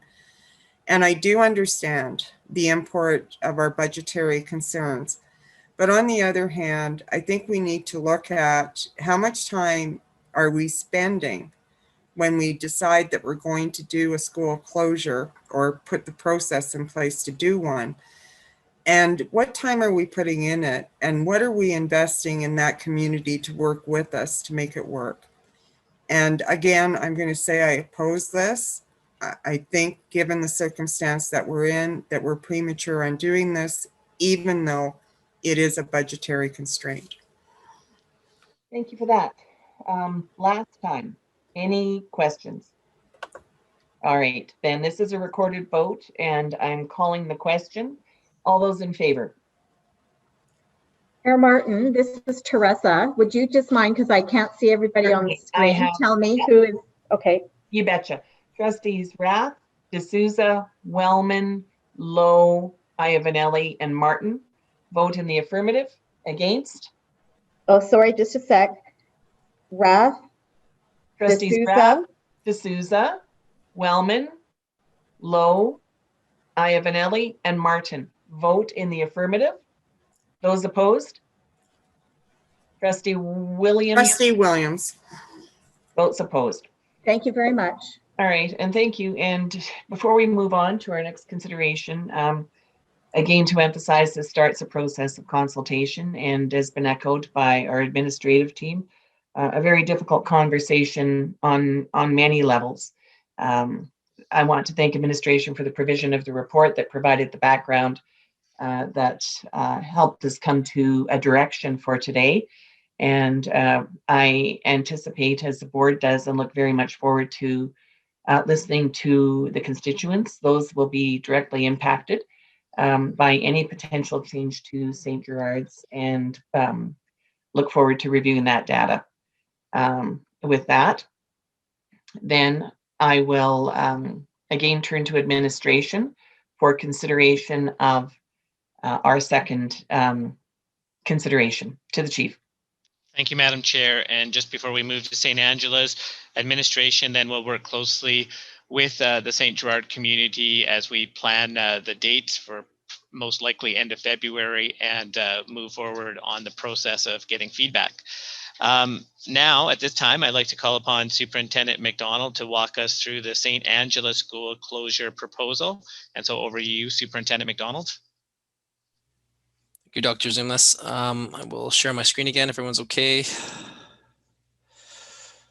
So you'll find the information contained in the St. Angela proposal is very similar to the St. Gerard proposal in its layout, although the information provided is unique to the St. Angela situation. So I'll probably take liberties. However, if you'd like me to come back and review any of the content, please let me know. So very similarly, us bringing the proposal forward is a result of the thought exchange consultation regarding budget, where our publics generally asked us to at least take a look at program and school closures. And to what Dr. Zumlas has said, where we feel like schools operating break even is at about 150 students. The St. Angela current enrollment is 100, and if you consider those students within the boundaries or attended the school last year that are currently online at St. Isidore, that number grows up to 109. Similar to St. Gerard's, we have provided a suggestion for accommodation strategies to students in St. Angela, and it's really based on K-6 proximal English programs. And very similarly, you know, we're just providing suggestions that we believe there are accommodation strategies that work. If the trustees decide in favor of the proposal and in favor eventually of the closure, we would be coming back to the community for consultation regarding student accommodations. We are looking at St. Alphonsus, St. Joseph, and St. Monica as 3 potentially proximal K-6 opportunities. St. Angela, although not officially, does have a very broad student, although its boundary is represented in light blue on the map, it is drawing students from across the city. It has historically been a workplace school, and as per the allowances of room and resources, any school can accept students if there are room and resources at the school to educate them. And so you do see a number of families and students choosing to access St. Angela from a variety of different school communities. Each dot on this map represents a family attending St. Angela. And so there might be multiple students at each one of those dots. Below is a number of students within each boundary. And you can see there are 46 students currently attending St. Angela from the regular attendance area. From a capital plan perspective, St. Angela does not have any capital projects listed on our current capital plan. Excuse me. But due to the vintage or age of the school, and due to projects we've conducted on similarly aged schools, we believe that if we were to modernize the building to a current facility level, we'd be expecting to spend between $3 and $4 million. So the financial impact on the proposal, very similar to St. Gerard's rationale, we are providing 2 numbers or a range to the trustees for consideration. The first, or the low number, is based on an assumption that 0 students currently attending St. Angela will remain with our district, and that all costs and all revenues borne by those students will not be realized next year. That the 0 retention does create the floor for potential cost savings at $295,000, which is an average of the last 3 years. And assuming that 100% of students are retained by our district, they do attend school, albeit at a different location, and less reasonable costs driven by teachers that will be required and other supports required to support these students. The high side of the range is $672,000, creating a range of $295,000 and $672,000 based on this decision. The actual number will vary depending on what the actual retention rate is between 0 and 100. Capital needs to the school. So we are providing information on, depending on the decision, if we worked with the community and the preferred decision, if the students are or relocated to St. Monica, we believe we can accommodate the students without any additional capital costs. If the community preferred decision is, and that's the direction the district goes, St. Alphonsus or St. Joseph, then in either case, we'd be looking at 1 portable unit for one-time portable moving cost of $35,000. Similar to St. Gerard's, we are providing, for St. Angela, we are providing historical and future projections. And as you can see, it is historically and remaining flat in enrollment projections. And to Dr. Zumlas's rationale, we do heavily rely on our census data, which is collected in a partnership between the Calgary Board of Education and the City of Calgary.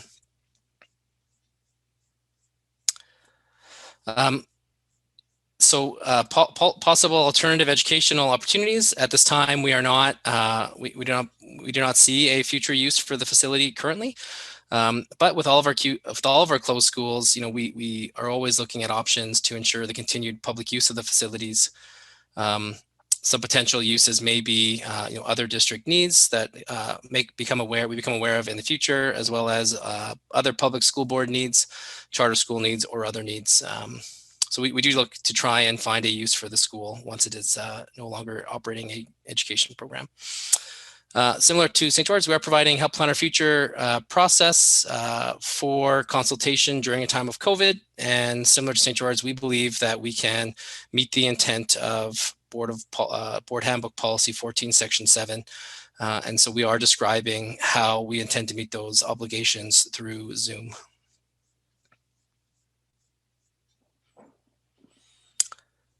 And that is the proposal for St. Angela.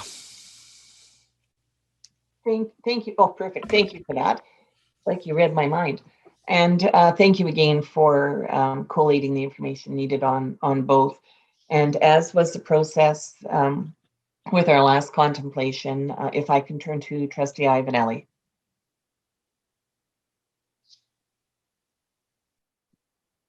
Thank you, Madam Chair.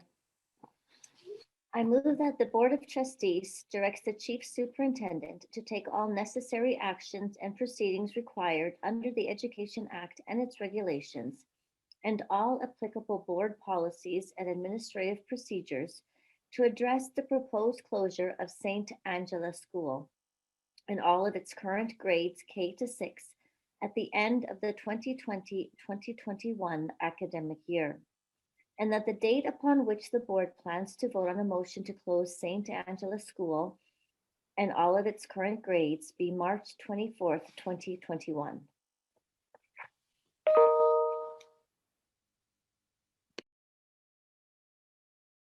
Madam Chair. Sorry, yep, I got it. Yep, it just came up muted. My apologies. And thank you for putting the motion on the floor. And again, I will open it up for trustees for questions of clarification. Trustee Wellman. Thank you very much, Madam Chair. My question is similar to the same question I had for St. Gerard when I look at the enrollment numbers. However, with St. Angela, I think it's a little bit different. Certainly, the Board of Trustees went through this process, I believe it was almost 10 years ago, because Dr. Lucy Miller was still with us as superintendent when we were looking at considering to close St. Angela's. Ultimately, the decision was to keep the school open, make it a workplace school, and hopefully, bolster up those numbers. I see that as of 2018, the numbers were at 116, but the actual number that are from the immediate attendance area for St. Angela is really only 46. That being said, it would be helpful to know what the enrollment was of St. Angela prior to us making it a workplace school, and so that I could just see what has happened within its own community over the last decade plus. But I have to ask the question of administration. If 150 is the optimal number, and that if a school goes above 150, then obviously it helps that particular school to be more efficient. So if you're taking students out of the areas outside of their attendance area, they're obviously leaving their community school. So are we not having an adverse effect on some of our other schools? For every student you take away, you actually lessen their efficiency, if you will, when it comes to cost over revenue. Is that not a fair conclusion? To the chief?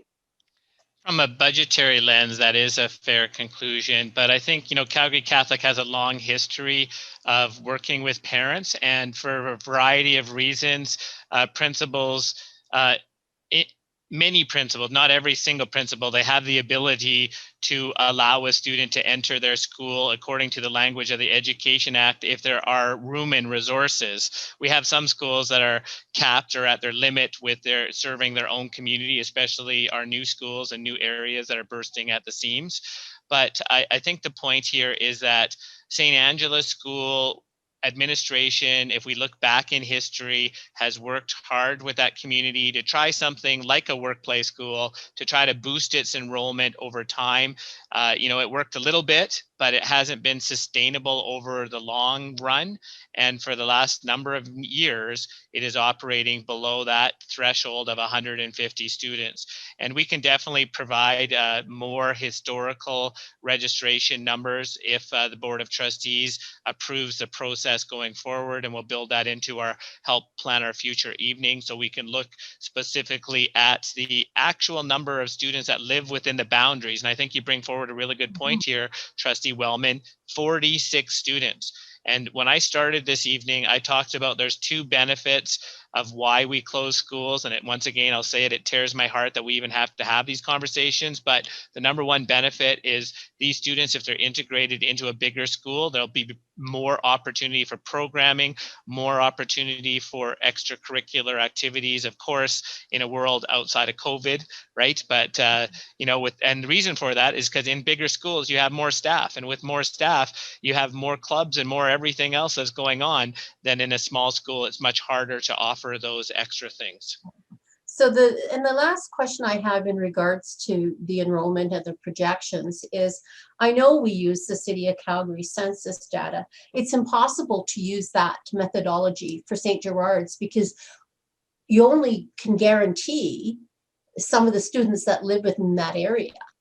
You can't look at census data through the whole city and say, from that, this is how many that might go to St. Angela. So I am concluding that these projections are really based on the past history since making St. Angela a workplace school. And I guess with reading today that the City of Calgary anticipates their vacancy rate in downtown is going to go as high as 30%.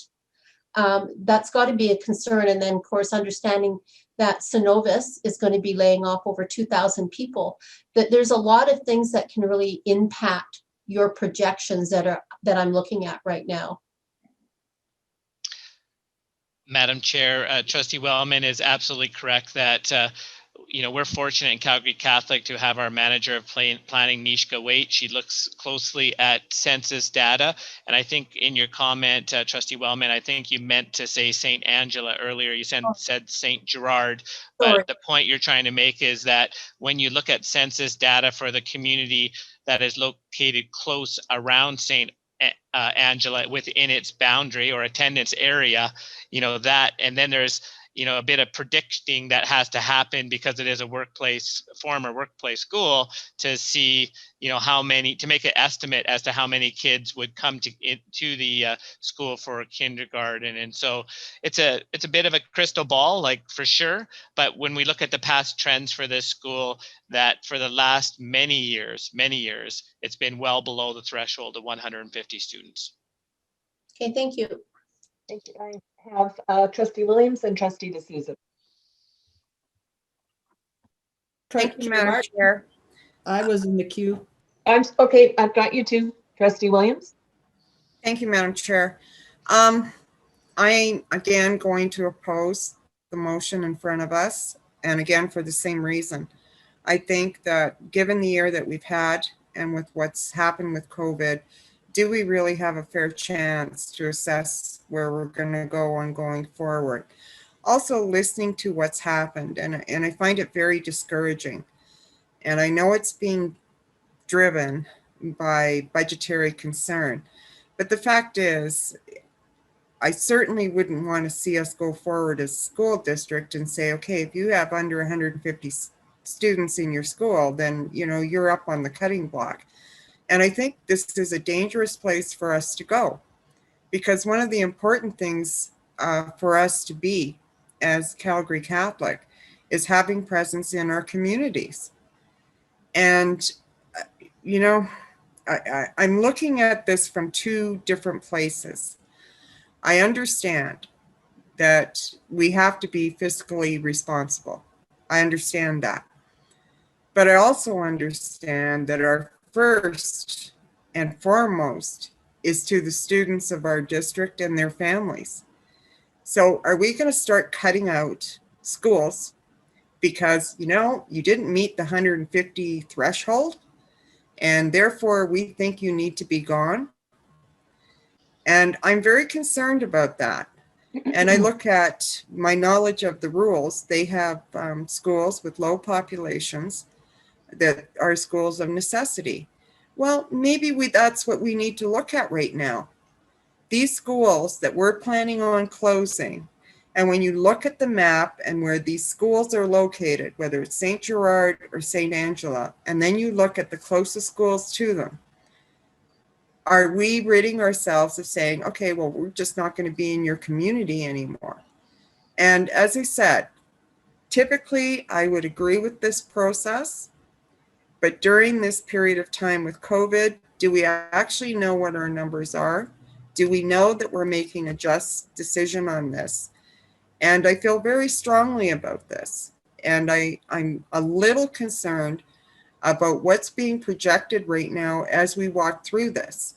And the number of 150 keeps coming up. Hey, as the trustee in wards 11 and 12, I have a lot of schools that are wavering on that.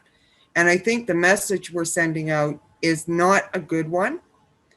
And as I said, normally I would agree to this process, but I think at this point in time, because of COVID and because our parents haven't had the opportunity in both schools, because we all know this. This process started last year. It was forestalled because of COVID. And now, as our chief superintendent said, now we start anew. Well, is that really fair? So I'm discouraged by what we're doing right now, but of course it will be the will of the board. But again, I'm going to ask for a recorded vote. And as I said, I oppose to what we're doing right now because of the circumstance we're in. Thank you. I have trustee D'Souza, trustee Lowe. Thank you. I keep forgetting to turn on my microphone. Thank you, Madam Chair. I recall that I was at the meeting where we had the parents come and talk about, their concerns about closing down the school. And one of the things that was brought up by the parents is they asked us to consider making it a science school to get in more students, because there was a big, long waiting list at CBE for school that was a science school. And they said it would be really great if we could consider that. The other thing that they also said is that it's not just the kids who are coming from the community, but a lot of parents who go to work downtown and bring their kids over here. So my question is, was that considered, number one? And number two is, what has actively been done in putting any, notices or whatever in the community newsletters to try and increase the numbers in the school so we don't have to close it? For the chief. Thank you, Madam Chair. As a former school principal, and I've been a principal in a very large school, and I've been a principal in a very small school like St. Henry School, and every principal works with their community and they advertise and they try their best to recruit individuals to attend their school, especially if they're in a smaller school situation. When it comes to designating schools as a science school or a technology school or an art school, like we've done many of these things within Calgary Catholic with limited success. And I think when we look at St. Angela School, who years ago had the idea of becoming a workplace school, that they attracted some, but not enough. It's been proven over time here, like if it worked out for them, we would see the higher numbers, but we haven't seen those high numbers continue at the school. So I don't see that as a viable alternative. I'm just speaking the honest truth from my own experience, that, they may see a slight increase, but then a dip after that. And I think on behalf of administration, I'll say it again, it tears my heart, but I have to do my job and bring forward this proposal to you, because we are fiscal stewards of money and providing programming, quality programming to students. And I think it has to be highlighted that in the proposal that Superintendent McDonald brought forward, that this has the potential savings of over $600,000. $600,000 equates to the equivalent of 6 full-time teachers that could be redeployed in the system to bring down class sizes and to help other schools with very large classes. So although we sometimes think that the decision is solely for or impacting the students of the school's name today, it does have a bigger impact of the benefits that it brings to all other schools within Calgary Catholic. And I think that's important that we all keep that in mind as we contemplate the very difficult and important decisions that we're talking about this evening. Thank you. Madam Chair, can I ask a follow-up to that? Yes, and then I'll turn it to trustee Lowe. Thank you, Madam Chair. So thank you for providing those figures, Superintendent, Chief Superintendent. I was just curious to know, should our students decide to go to the neighboring CBE schools, what will the figure of cost be for us in terms of lost revenue? To the chief.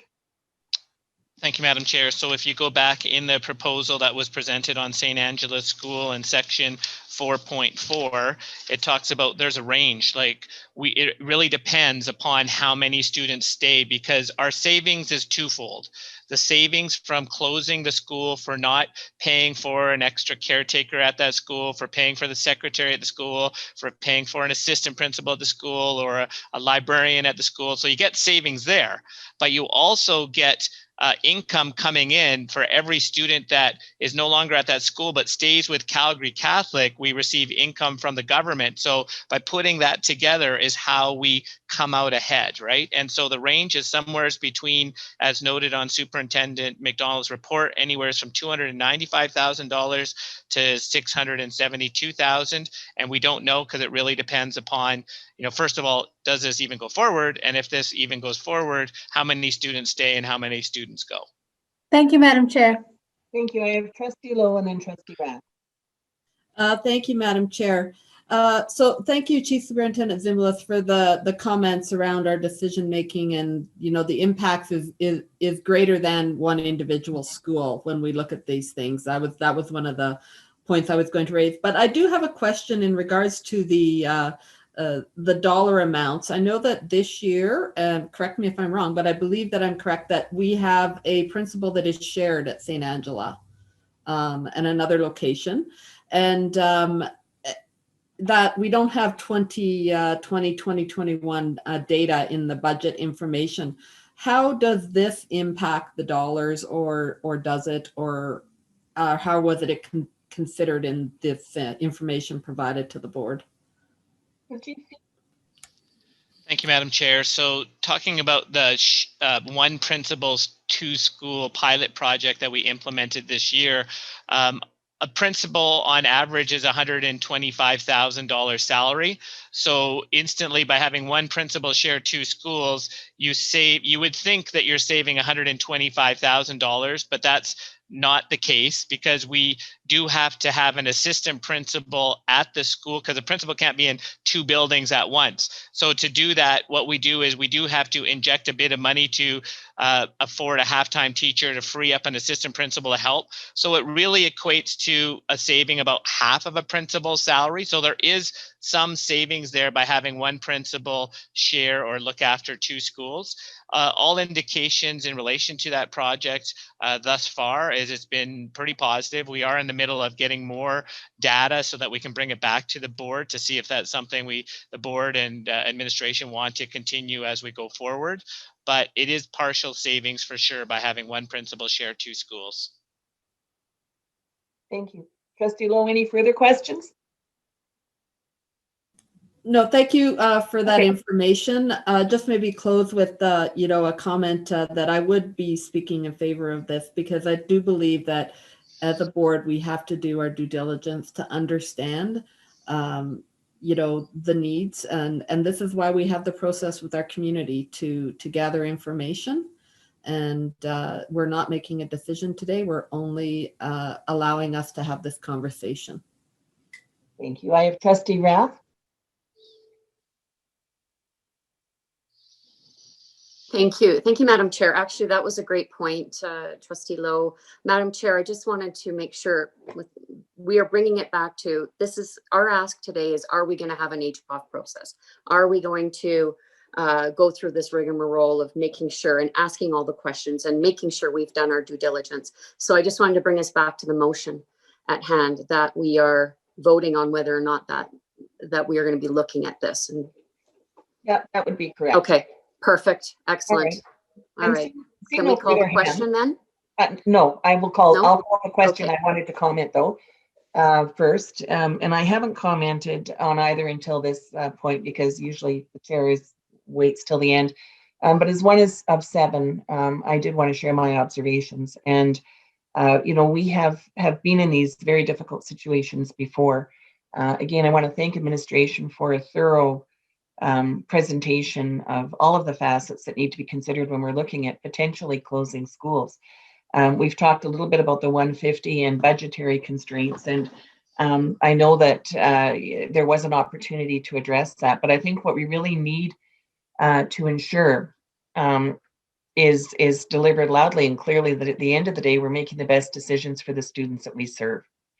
And that may be 150, it may be budgetary. Those are not, they're important, but from my perspective, they're not the most important. We have to look at where are we as stewards and responsible for the very best educational outcomes on behalf of the students and families that we serve.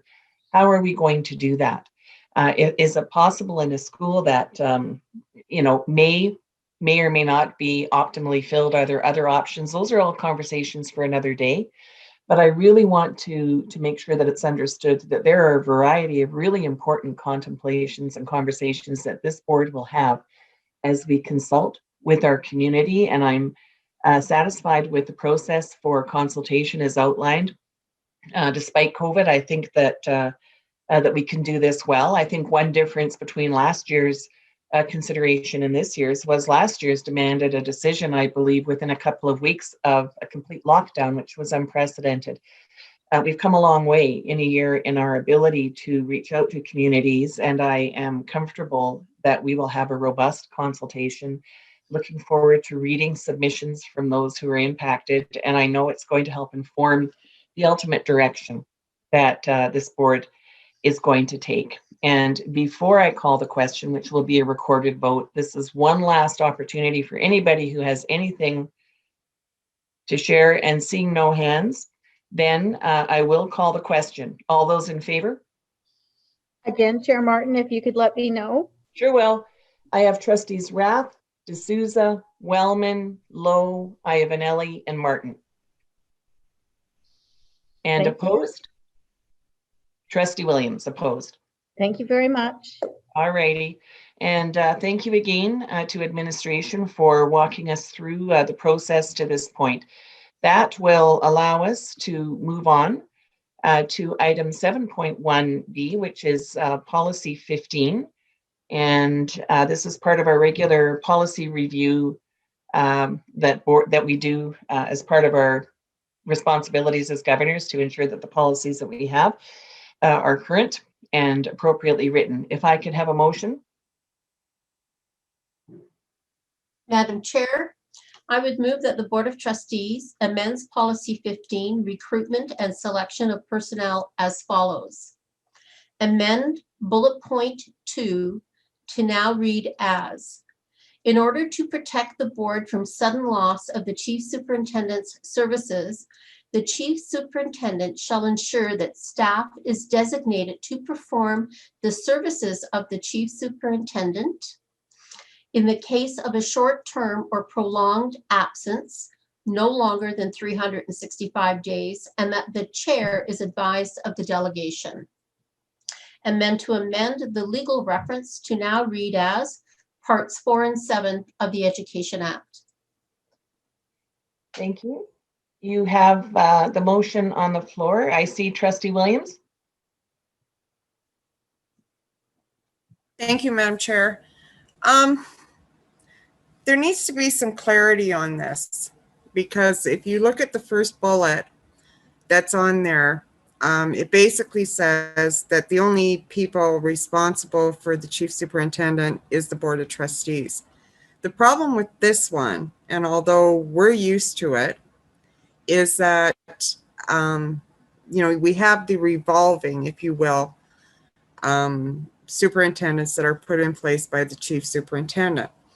The problem with this, and if the board would indulge this, is that we just add at the back of the statement for approval of the board.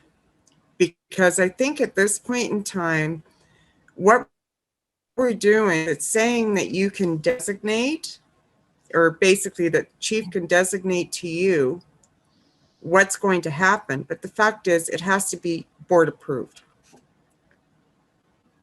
So to be clear then, Trustee Williams, you're looking for an amendment to add to the end? Yeah, just to add at the end, and actually, because I just have to go from my short screen to my long screen. Just hang on one second. So what I'm asking is that at the end of this, amend the bullet point to read And you're speaking to blah, blah, blah, blah, blah. two.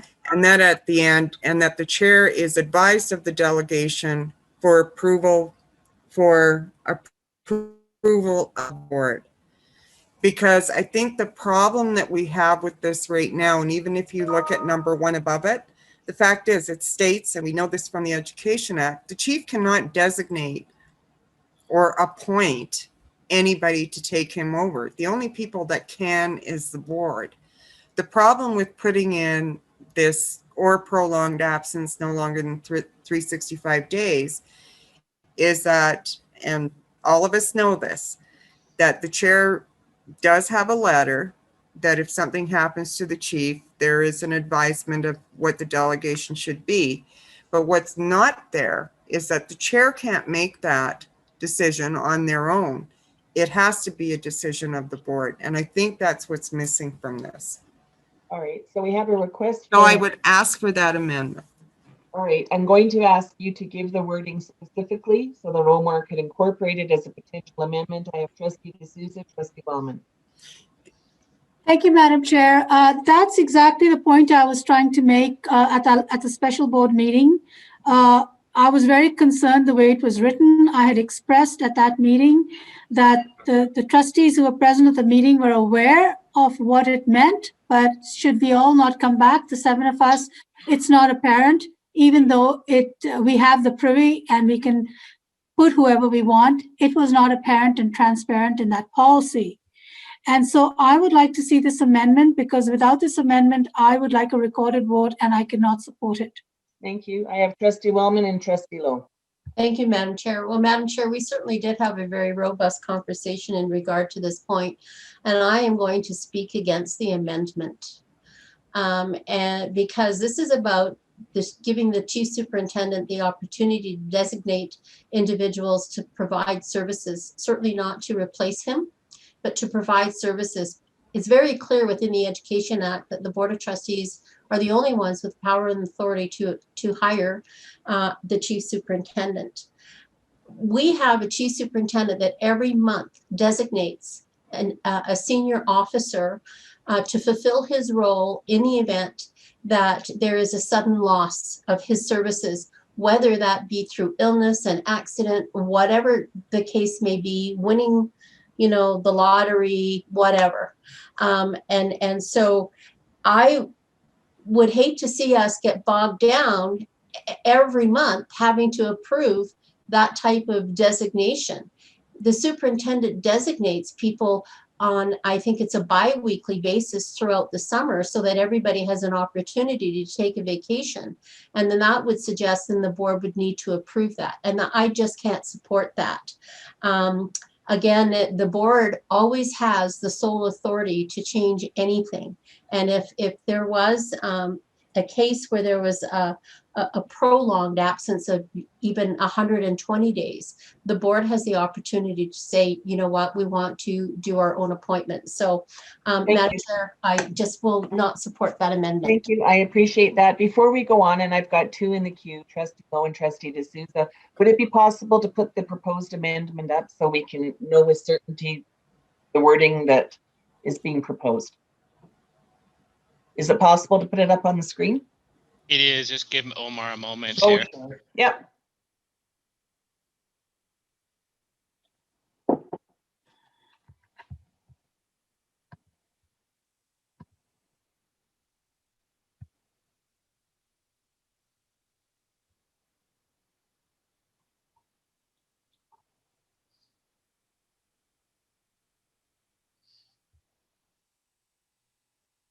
You know, you'll have to, yeah, that is the relevant.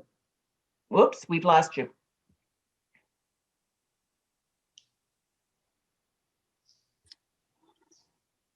Is it possible to get the screen up again? Yeah, it is. I think Omar's just having some technical glitch there, so it's coming. I'm impressed that we're able to do this at all. Technology, yeah. All right, so we have bullet number 2 there, and the amendment that the chair is advised. I believe that's the current. So what you're looking at is an addition on the end. Trustee Williams, can you repeat your addition? Would Madam be Chair, that, it's very fine print. Can someone read that out because it's Yeah. difficult to read? Omar, if you can just enlarge your screen a little bit, please. At the bottom, the slider at the bottom, there we go. How's that? Sure.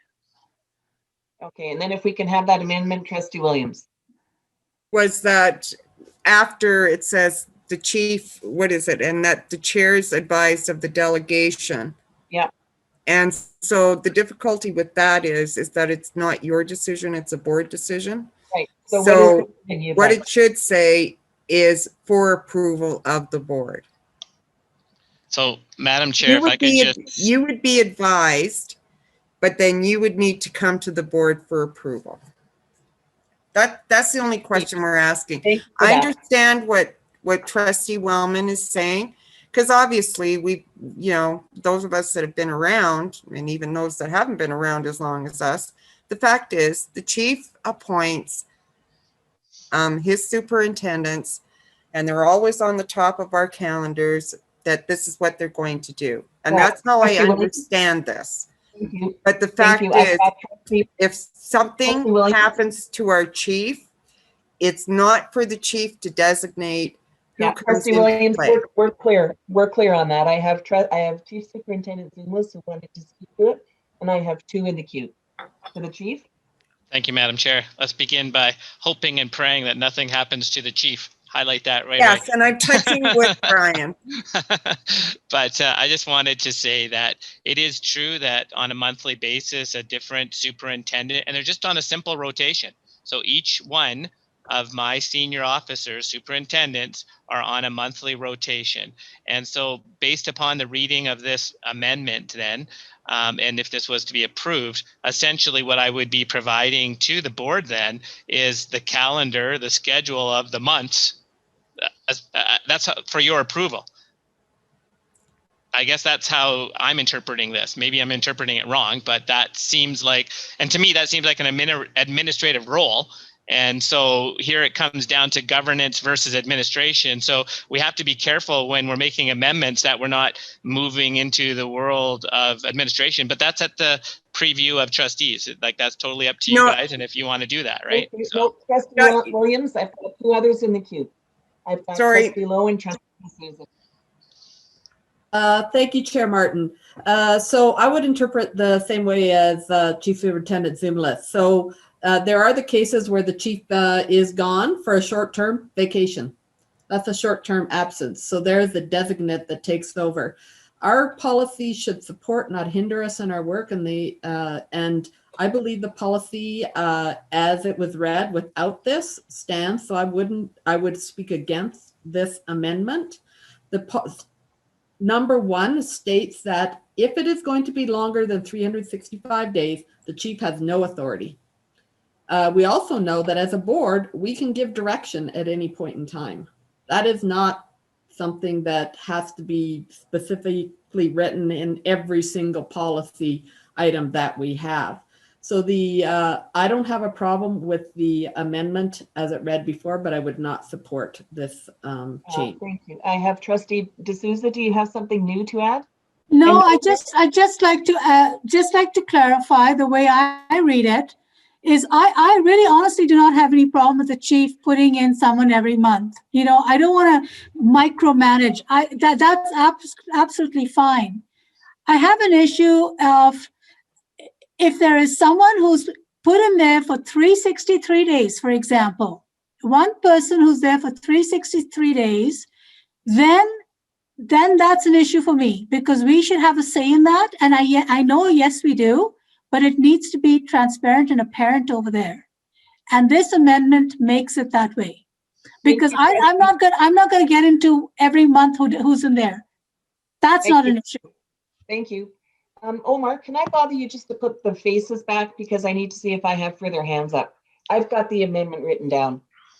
Thank you so much. All right. And I'm seeing no further hands up here. So I'm going to call the question on the amendment and then we'll go back to the main motion. All those in favor of the amendment? Aye. 1, All opposed? Okay, the amendment's defeated. We're back to the main motion. Is there any further conversation on policy 15? Seeing none, I'll call the question. All those in favor? Any opposed? I am. Okay. Sorry, Chair Martin, I think Myra had asked for a recorded vote. Oh, I'm sorry, Myra, did you ask for a recorded vote? Yes, I did. Thank you. Okay, all those. I'm also opposed. All right, then those who supported Teresa, Yes. Trustee Rath, Trustee Wellman, Trustee Lowe, Trustee Ivanelli, Trustee Martin. Okay. Those who opposed, Trustee D'Souza, Trustee Williams. Thank you very much. Thank you. All right, to the second part of this motion then. It's a three-parter. Madam Chair, I move that the Board of Trustees, by a quorum of the trustees present, approves the second and final reading shall immediately follow the first reading. Thank you. All those in favor? Opposed? Opposed. All right. And again, that motion is carried. And Madam Chair, with that, I move that the Board of Trustees amends Policy 15, recruitment and selection of personnel, as follows. Amend bullet point number 2 to now read as, in order to protect the board from sudden loss of the Chief Superintendent's services, the Chief Superintendent shall ensure that staff is designated to perform the services of the Chief Superintendent in the case of a short-term or prolonged absence no longer than 365 days, and that the chair is advised of the delegation, and amend the legal reference to now read as parts 4 and 7 of the Education Act. Thank you. And you've heard the question. All those in favor? Okay, 5-4. And those opposed? Opposed. Opposed. Okay, that motion is carried. Thank you very much. That's going to get us to 7.1c, first, second, and final reading of policy 16. If we could have a motion. Policy 16. Thank you, Madam Chair. I move that the Board of Trustees amends Policy 16, fundraising, as follows. Amend the legal reference to now read as paragraphs 2413 and 2414 of the Catechism of the Catholic Church, Canons 803 and 806, number 1 of the 1983 Code of Canon Law. Thank you. Any conversation on the motion? Seeing none, I'll call the question. All those in favor? That motion's carried. I move, Madam Chair, that the Board of Trustees, by a quorum of the trustees present, approves the second and final reading shall immediately follow the first reading. Thank you. All those in favor? Carried. And I move that the Board of Trustees amends Policy 16, fundraising, as follows. Amend the legal reference to now read as paragraphs 2413 and 2414 of the Catechism of the Catholic Church, Canons 803 and 806, number 1 of the 1983 Code of Canon Law. Thank you. And all those in favor? Thank you. And that motion is carried. Thank you very much for that. That'll bring us to item 8.1, budget update to the Chief Superintendent. Thank you, Madam Chair. And just before I dive into this one, all administrators that are part of our board meeting this evening, I want to thank you for a hard day at work, and feel free, if you want to stay, you're more than welcome to stay. If you want to log off and enjoy your family, that's totally up to you. And so thanks again. 8.1 memo here. Big thanks and shout out to Superintendent Naren Kishin-Shindani, our Superintendent of Finance and Business. I love the visual diagram that we all know that in Calgary Catholic, budget is a process, not an event. And Superintendent Kishishandani and his team, if you look at the January, February arrow, they've been working on base budget preparation, the preliminary and final enrollment estimates, board strategic planning, as well as we're expecting a provincial budget coming in February. We're really in a status, a holding pattern when it comes to our budget right now, and that we need more information, and that information will come to us when the provincial budget is rolled out. We are anticipating that we will be in a deficit position. As to what extent is still unknown, because it really depends upon the provincial budget. But I think it's our responsibility, just as we talked about the potential closing of schools, that we all have a fiduciary responsibility to ensure that we're spending money in the best interest of students here in Calgary Catholic. So administration is examining all of our expenditures throughout the system, and we look forward to working closely with our trustees who own budget as we go forward to make tough decisions that hopefully will position Calgary Catholic to continue to be one of the best organizations to offer Catholic education to K-12 students. And with that, that is our budget update today. Superintendent Kishishandani is here if there are any questions for him or myself at this point in time.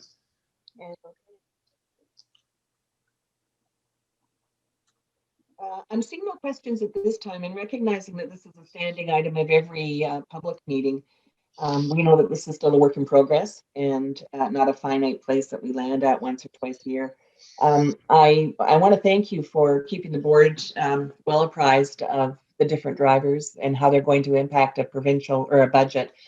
Most notably, we're waiting for the provincial budget, but appreciative also of the thought exchange engagement with our stakeholders that have allowed us to have a sense of the priorities of our community, and that will in turn help us with our budget. So we look forward to continuing that conversation. And thank you again through the chief to Superintendent Kishishandani for his work.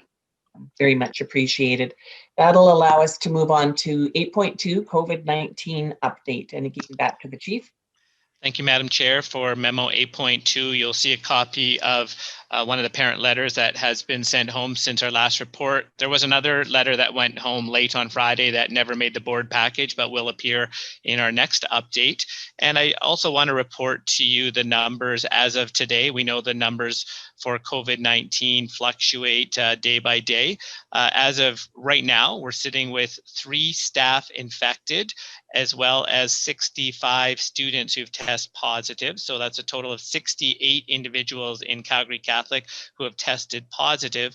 That has resulted in 2,231 students under self-isolation, and we have 217 staff in isolation. So when you put all of those figures together, we're sitting at about 2,450, roughly, right in that area.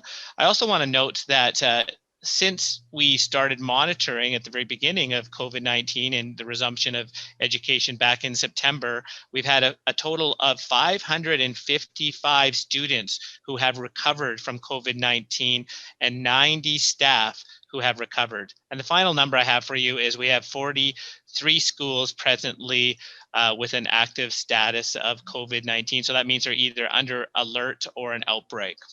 So with that, I'll pass it back to the board in case there's any questions or comments on our COVID update. The board?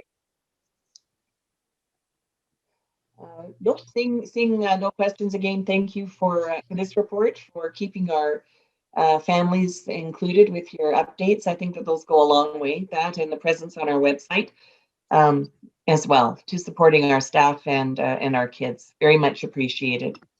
We can move on to 8.3, district celebration cancellation. This one's pretty straightforward to the chief. Yeah, thank you, Madam Chair. So with COVID-19, where there's crisis, there's also opportunity.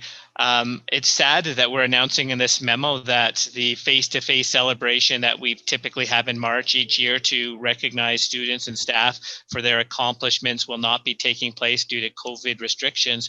But let me assure you that we've gone a long way of celebrating and recognizing people in Calgary Catholic, especially with the hiring of Liaison of Arts and Culture, Ms. Holly Sheely. We just came off an extraordinary week of recognizing our long service employees who've celebrated 25 years, as well as even in a chief update that went out today, we recognize students from St. Mary's High School who were selected to talk about the Anne Frank exhibit. We know that today is the International Day to recognize the Holocaust and remembrance of the Holocaust. And so we're always celebrating and recognizing. And so I wonder, as we go forward, if we should be putting a new lens on how we do recognition, much like budget, where budget isn't a one-time event, but it's occurring over the course of the school year. That's how I would like to see us recognize throughout the year, and to involve, trustees where possible at the school, and to keep them involved in things. So that's for further conversation with the board at a future meeting. I'd love to get some more input and feedback on that, but this memo here just says that the March event is now not happening. Thank you.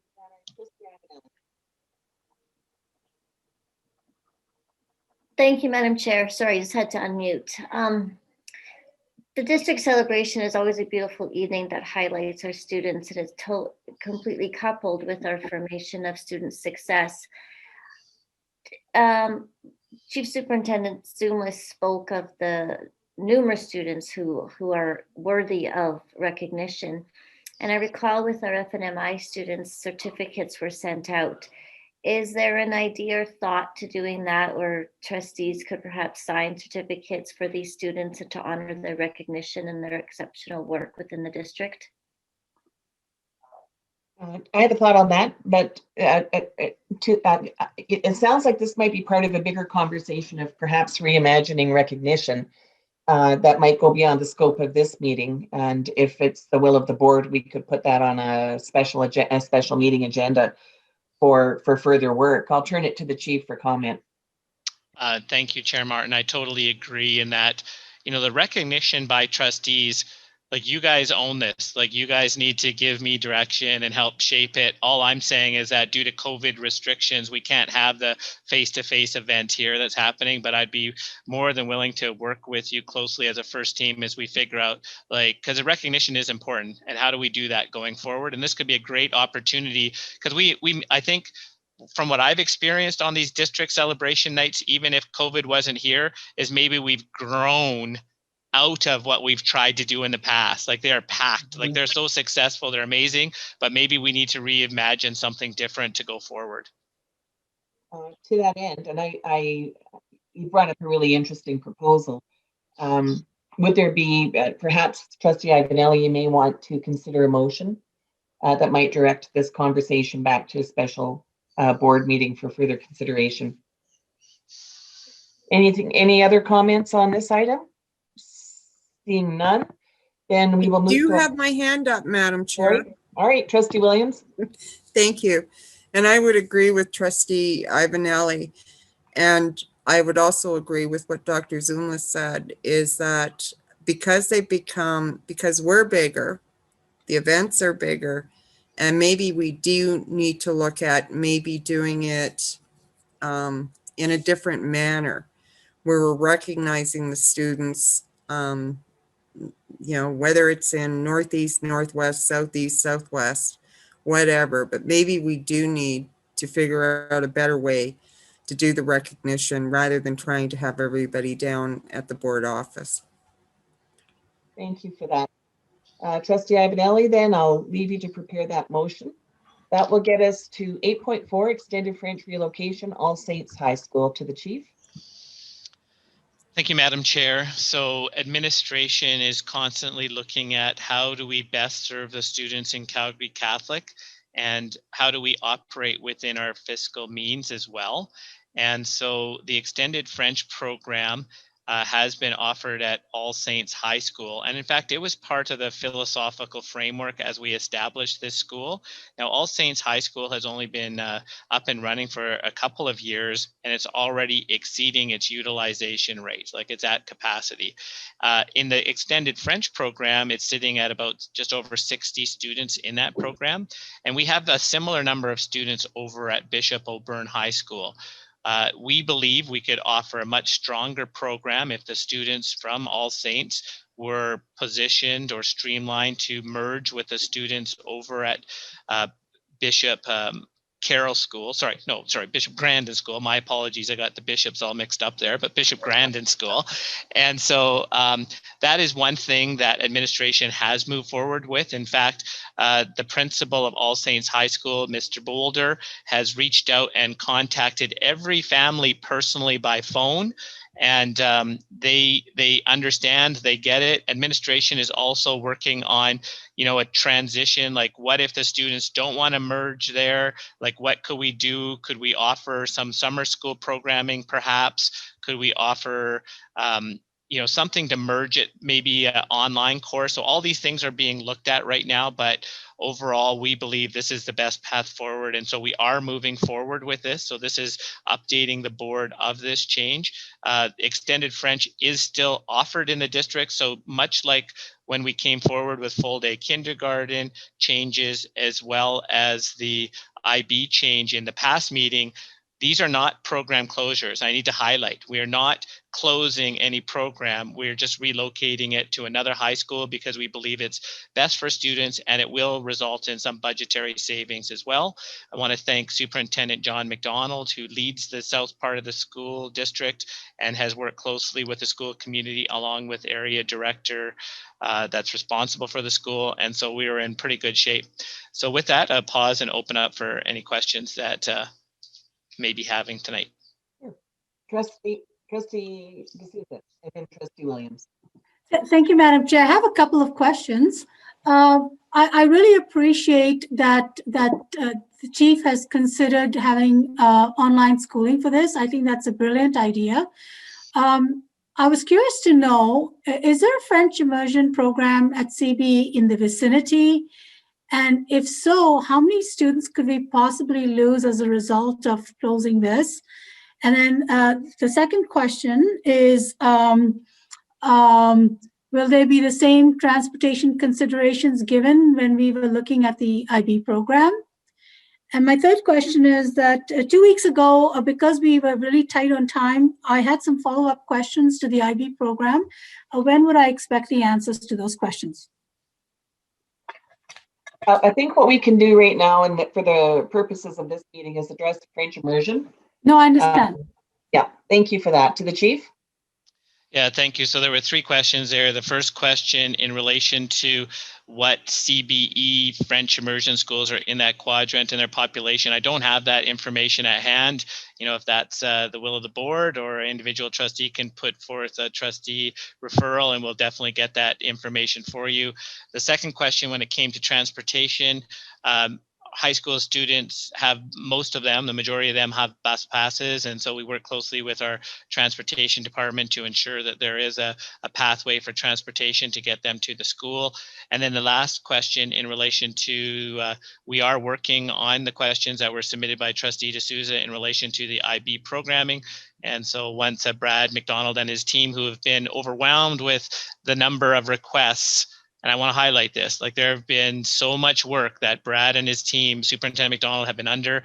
I can't thank the guy enough, and we need a bit of patience as we sometimes get some of the questions that you ask answered, because we're still running the district too, and Superintendent McDonald has many responsibilities. So thank you, Superintendent McDonald. Thank you. If I can, you wanting the Superintendent McDonald to interject? Or no, you I'm just good. Okay, thank you. I'm No, good. I just I'm not seeing any other hands up. As the trustee whose wards All Saints lands in. I do have my hand up. Oh, I'm sorry, Kathy, you did too. Keep You go ahead. ignoring me. Yeah, I'm not seeing your face, so I'm not seeing your hand wave. Go ahead with your question. Yeah, I do. And actually, because of the fact that I've been the trustee at Bishop Grandin for many years, and I do know, and I thank John McDonald for calling me and advising me of what was going on. But I do have another question, and it ties in, because Bishop Grandin right now, and I just want confirmation of this, Bishop Grandin right now does the French immersion, but it also is the only high school that we have right now that does the Spanish. So is that still continuing? Like, are the programs, because right now, from what I understand, They go from St. Benedict to St. Bonaventure, and then their school is Bishop Grandin. So, you know, it's not just French immersion, it's also the Spanish program. So is that still going to continue? Thank you, Chair Martin. There is another high school, St. Francis High School, that also offers Spanish programming in North Calgary. And you know, these decisions are board decisions. They're first team decisions. These are planning decisions where we would need to, just like Trustee Lowe mentioned earlier, like we need to have deep conversations about the future of Calgary Catholic and, you know, what programs, non-funded programs that are offered in our district, and which ones are going to be our path forward and which ones may not be our path forward. And so that's a future conversation. At this point in time, this is just a slight adjustment. Another benefit of doing this that I want to highlight is that I did mention All Saints utilization is through the roof. And by making this change is going to help slightly, like it's not solving the overall problem here, but it will free up a little bit of space just to help with the regular enrollment of people at school. You know, with that, I see Superintendent John McDonald has showed his face on this call, and so I'm going to turn it over to him and see if he wants to interject anything here. Go ahead, Superintendent McDonald. Thank you, Dr. Zumwalt, and through the chair. At this point, Trustee Williams, the Spanish program would still operate out of Bishop Grandin, and we are looking at it, of course, depending on what numbers we have there. It does run a little bit differently in that sense, and we are looking at options, and I would agree with what Dr. Zumwalt stated earlier. To answer Trustee D'Souza's question around the CBE, they do have a French immersion program in the South that I believe runs out of Ernest Manning. We did look at that in relation to this decision, and out of the concern that we may be losing students to the new CBE school that runs in the Deep South. But at this point in time, the CBE does not run a French immersion program in the Deep South. So the school that would be running their extended French would be fairly close to Bishop Grandin. And again, the real reason for this adjustment was to make sure that we have the ability to grow the French immersion program further, but also make sure that we have one really robust program as we continue on the program in the future. Does that answer your question, Trustee Williams? Well, I do agree. Like, I have no problem with what's happening with the French immersion, but also because the Spanish program is growing, is that are we going to have the facility to accommodate that as well? Because as said, at this point in time, from what I know of it, is we have St. Benedict, then it's St. Bonaventure, then it's Bishop Grandin. So, you know, are we running both? Are we giving them the same sort of emphasis, I guess is what I would use, on making sure that we're growing those programs? And if I can, I believe that the response was there's a degree of confidence that both programs can be accommodated as they are at Bishop Grandin. Did I hear that correctly? Yeah. That's correct, Chair Martin. The challenge we face with the Spanish program in the South is the uptake of students at the high school level. It is strong, K-6. It does fall off in the secondary, in Division 3 and Division 4. So it would continue to run, but it is something that we're continually monitoring as it moves forward. Okay, thank you very much. Thank you for the clarity. I have no further hands up. I would like to, though, as the trustee for the ward, express my appreciation for the challenge. You know, it really underscores how dynamic that sector of the city is.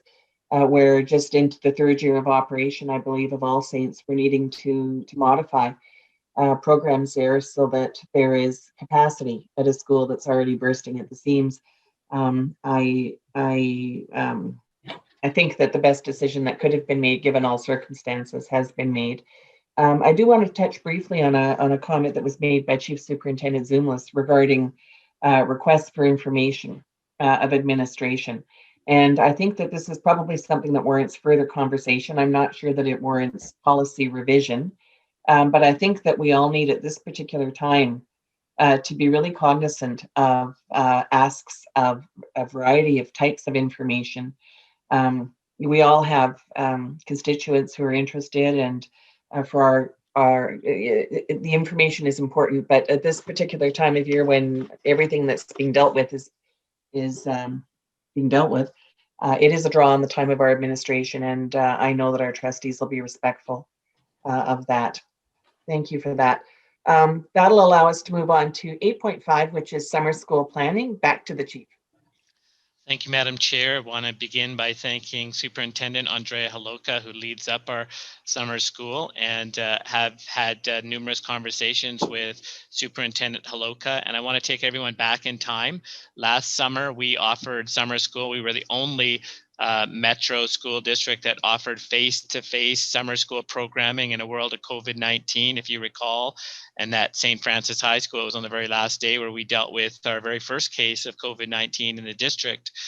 Moving forward to this year, and we did that last year, is because we know that the best instruction happens face-to-face, and diploma exams were mandated. So we wanted to give those students an opportunity to really excel on their exams. So as we go forward to this year coming up, we're going to pull back, and we're only going to be offering online programming for summer school with a whole myriad of courses at the different grade levels. We see this as a real opportunity. This is an opportunity for two reasons. Number one, to provide flexible programming for our students, which is fantastic. But also number two is the government is still going to be funding summer school through the old funding way of CEUs. So we have an opportunity to, we talk about generating revenue, like this is one way we can generate revenue as a school district going forward. We also are now going to be in alignment with the maximum number of courses a student can take. So they can take up to 10 credits. In the past, that number has been lower. Superintendent Haloka, can you help me out here? What was the previous number of credits in the past? It was 8. So we allowed students to take 5 in a in-person or online synchronous course, and then they could take 3 in an online course that happened asynchronously, like a CALM course. Thank you so much. And so we're making the change now so that students could take 2 5-credit courses to a maximum of 10 credits, which would result in, that's great for them. They're going to be really happy about that. And it has some benefits for us as well, because it's going to result in more funding, but it may also result in more space at their high school, because they're now moving through their high school programming a little bit faster as well. So there has a whole bunch of benefits for us as we move forward. Last thing, there is an additional cost savings, because we now don't have to invest money to keep the sites operational, so electricity and all of that other kind of thing, because those students are not going to be in those classrooms, which is a good benefit as well. So I'll pause, and if there's any questions for Superintendent Haloka or myself. I have Trustee, oh, hang on just a second. I've got a few here. Trustee Williams, Trustee D'Souza, Trustee Ivanelli, Trustee Rath. Okay. Thank you, Madam Chair. I just want clarity on one item. So we're going to be completely online, and those students that are leaving grade 9 can apply for online programs as they go into grade 10. Is that correct? Correct. Okay, and then additional to that then, so our students that do the online programming, when they go forward, when it comes to getting their schedules done for their school year, if they do these credits during that summer, then they're going to end up with time available to take additional programs. Yes and no. We are looking at our criteria right now. We don't want to have students have a multitude of unassigned time. And then there's that balance there too, because we know to get a high school diploma requires 100 credits. Many of our students are graduating from high school with 120 or more credits. And so the more credits they take, they're taking up more space in our schools. They're making our classes larger. So it's a complex thing, because on one hand, you don't want to reel them in and say, oh, you can't you can't further your knowledge. You can't take all these extra classes, right? So there's a delicate balance because the government hasn't defined, basic education, although they have defined, the criteria to receive a high school diploma. So, we're still working with that. And Superintendent Haloka, feel free to chime in and add to that if you want. Yeah, the only thing I would add is that I think our students are getting a little bit more savvy, and they're really looking for opportunities to advance themselves in different ways. So, for example, they will certainly be taking advantage of summer school, not necessarily to put more coursework in, but to give themselves a spare during the regular year so that they can focus on doing better in the courses that they're taking during the regular year. And like Dr. Zumla said, that does take a little bit of load off of our high schools too. It might decrease some of our sizes of classes and so on, which is a bonus to our schools while giving more opportunities for students. Yeah, but at the end of the day, I mean, basically our kids that are going into high school right now, they have this summer school opportunity. But for us, and I'm looking at it from the financial end now, that if they're doing the CEUs, whether it's summer school, online, whatever, is basically we will be funded regardless of how they do the program. We get additional funding for summer school. So we are not funded by course during the regular school year any longer, but we are funded up to 10 CEUs for summer school. So we actually will receive additional funding by doing this. Okay, great. Thank you very much for that clarity. And I have there was a quick update. There was a comment that the CBE school that had extended French was expanding. It said EP Scarlet. So just a quick update there. I've got Trustee D'Souza, Trustee Ivanelli, Trustee Rath. Trustee D'Souza. Thank you, Madam Chair. Thank you, Madam Chair. I was just curious to know what will be the total cost savings for moving it all online? Have we done any estimate on that? I was just curious to know about that. The Chief. We don't know exactly how much of a cost savings, but we do know like the actual sites, as I mentioned, where you're not going to be paying for electricity and having the students in the classroom. That's the biggest savings. Is it going to be significant? No, like it's not going to be so significant that we can, solve our budgetary problems. It's not like that, right? But we still are going to require teachers, whether the teachers are teaching online or in a classroom, it's still the same cost to us, same cost to principals, right? So the real savings is just the actual space in the schools. Caretakers in the summertime, they still work in the summertime because they're cleaning. So there's not a lot of savings there. So, yeah. Thank you. Trustee Ivanelli, Trustee Rath, Trustee Lawman. Okay, thank you, Madam Chair. So, for a matter of clarification purposes, no diploma exams. This summer school generates revenues because students will collect CEUs and will save revenue from not having a school open. I'm just not understanding from the perspective of student success and that face-to-face learning is optimal for our students, why it's all online. The Chief. Yeah, so right now we are projecting everything. We have our conversations with the medical officer of health and the new variant that is now getting more and more prevalent here in Alberta, that who knows what COVID is going to look like in the summer, but right now is where we do the registration and hiring and planning for summer school. So we had to make a decision, and we are siding with safety at this point in time. And so and we're going to be providing good programming because it's not an interruption of their learning. Summer school courses are so short, being 1 month, that if there is a case of COVID, we were so lucky that our one case of COVID last summer happened on the last day where it really didn't impact all the learning. But imagine if we're dealing with a case of isolation in summer school and the kids are at home for their 14 days. Well, that's half of the course right there. So we might as well start them off and have the nice continuity of learning and have it online where we know it's not going to be interrupted by positive COVID cases. All right. Trustee Rath.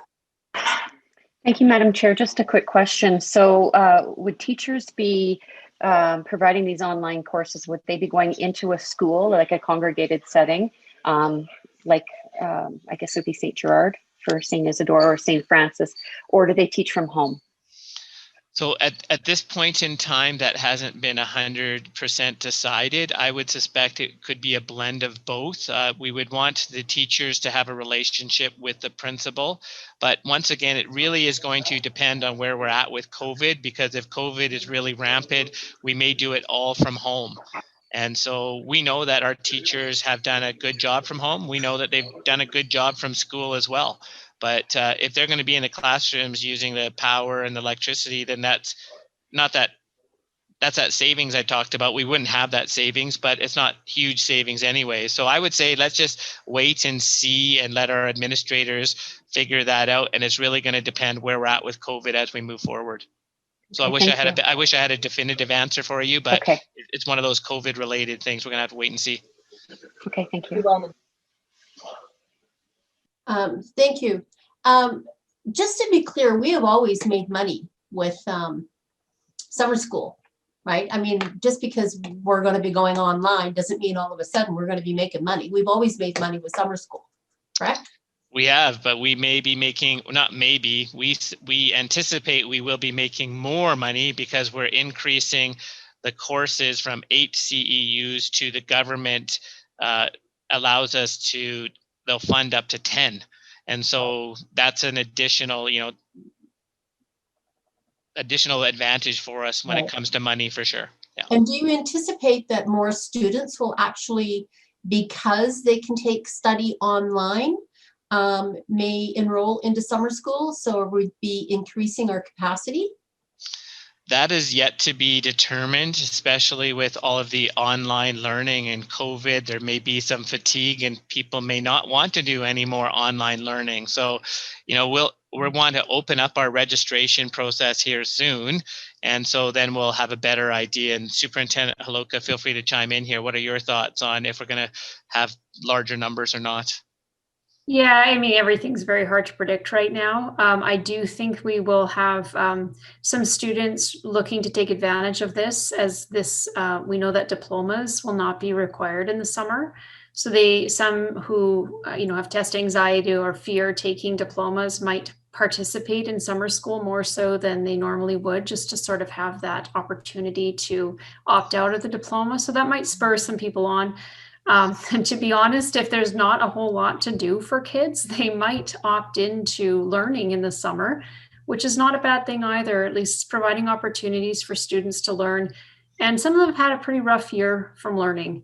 Right. And they need that opportunity to either, take the course again or have the opportunity to free up their schedule to really focus on what they need to excel in the next year. Okay, and I guess just one other query or concern. I don't think you're going to be able to answer it because it's one of those hypotheticals, I guess, but I don't think it's going to take the government long to recognize that there's some operational savings to school boards with online learning. And while it may be small, it's still a savings, and we have a government that is really strapped for cash. Are we prepared should they decide to lower the POM grant? To the chief. Yes. Good answer. Yeah, I have Trustee Williams. Actually, Superintendent Kishan-Chandani is here. Let's let him reply to that. Go ahead, Superintendent Kishan-Chandani. Thank you, Dr. Zoomless. Madam Chair, yes, there is every possibility that the ministry will be looking at these various elements, as Trustee Wellman very rightly pointed out. So what comes forth in the budget, and one of the other dynamics is with the students having shifted to online learning, the capacity utilization of our schools is down because those very students, although they're getting funded in online, the capacity utilization is the parameter that actually drives our POM funding. So we're trying to make a case to them. We went into online learning for a particular reason. So again, a variety of possibilities there, and we'll just have to wait till end of February. Trustee Williams. Thank you, Madam Chair.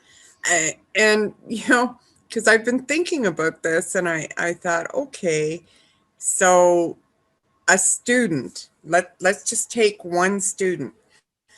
So we have a student that is doing online credits, and you've said that it's up to 10, but could they cross over and not only go into our online service, but go into CBE's and do 10 on theirs and 10 on ours? Like, is that possible? Because I'm going to guess they're going to offer the same kind of programming we are. And I'm thinking, well, wait a minute. If that occurs, then could this crossover? Because as I said, I'm guessing they're going to offer the same thing. How is that going to be done? Like, can it be done? I guess is the first question. Yeah, so thank you, Madam Chair. No, it can't be done because every student is registered in PASI, and so they have a student ID number. And so as they register for different courses, I believe it's not possible through the PASI program, or then funding it is going to get red flagged. We have had some students who, like CBE students, who take Calgary Catholic summer school. And I suspect we've probably had some Calgary Catholic students who have registered in some of the CBE stuff, but not so much that way. I think there's been more the other way in CBE students trying to take advantage of some of our programming in the summer. And Superintendent Haloka, can you please confirm if I was totally wrong on that? You just tell me and I will beg forgiveness, but go ahead. Well, thanks for prefacing it that way, because yeah, they could take courses with us and another board at the same time. And because we're CEU funded in the summer, we're just funded for the ones they take with us. I would put money on the fact that they're not going to want to take 10 credits with us and 10 with CBE. That's a huge course load. That would be like double normal course load for any student. That'd be like going to school all day and all night. So I think it's pretty safe to say by offering the ability for them to take 2 full courses with us, it actually hedges our bets to retain them a little bit more. If we just offered 1 course, which is what we normally do, then some of them do leak over into other boards to take another course. And that's happened with ADLC and other boards that do a lot of virtual learning. They do participate that in the summer. But I think this actually retains more of ours to take them with us. So sorry, Dr. Zumlis. No, that's fantastic. Well, no, that's why I have you on the team. Make me right. Anyone I speak? I have to go back to, and I guess Linda and I don't know, I'm not sure if Mary was on the board at the same time, but with Linda and I, we had one person that was going to St. Anne's that completed, I can't remember how many credits now, it was outstanding. And, you know, so I'm looking at this and I'm thinking, okay, we can do this online thing, they can get their credits, but then it does come down to, you know, CUs and how that funding works. And you know, as you've been talking about what the go forward is on this, it sort of reminds me of this one lady that, and Linda, correct me if I'm wrong, but she basically did 2 years in 1 year And to get her credits to graduate. And yeah. I think about that and I'm thinking, okay, so if we offer these programs, we get the funding for it, but then our students could do 2 districts. And Trustee Williams, I think we have the answer for that through the chief, that with PASI it's not possible. I'd like to move us on. We still have the public agenda to get through, and we have some unfinished work. Seeing no further hands up, and trust to the chief, and then we'll move on. Yeah, we need to clarify, because what I shared with you is incorrect information, and Superintendent Haloka corrected me on that one. So it is possible for, she indicated it is possible for a student to take some courses with us and some courses with CBE. I still would like to know, and this could be a question for Narin to research for fully, that is it the 10, like the 10 credits, is it a student can only take 10, or a district will only get funded for the 10? And so we need to get clarification on that. But what I want to highlight what Superintendent Haloka said, it's just not physically possible. There's not enough hours in a day for a student to take 10 with us and 10 with CBE. It's not possible, because these are half-day courses. Yeah. And that's a fairly speculative question in any case, and beyond the scope of our meeting. What I would like to do is move us along and to item 8.6, cognizant of everyone's time and the notion that we have unfinished business to continue it. To the chief, item 8.6. Thank you, Madam Chair. So before you, what you see is the plan for our Racial Justice Committee. I think it's, I want to thank Liaison of Arts and Culture, Holly Sheely, and her committee that consists of one staff member from every single site. And I say site, not just school. So, central office, everyone is part of this committee. And you can see that it's a 3-year plan, and they've called year 1 is starting the conversation. You could read the bullets there. Year 2 is hearing the conversation. I want to highlight in year 2, hearing the conversation that's where we want to do more work with parent trustee forums and really getting our school councils involved. This year is more about getting our staff up to date and our staff educated.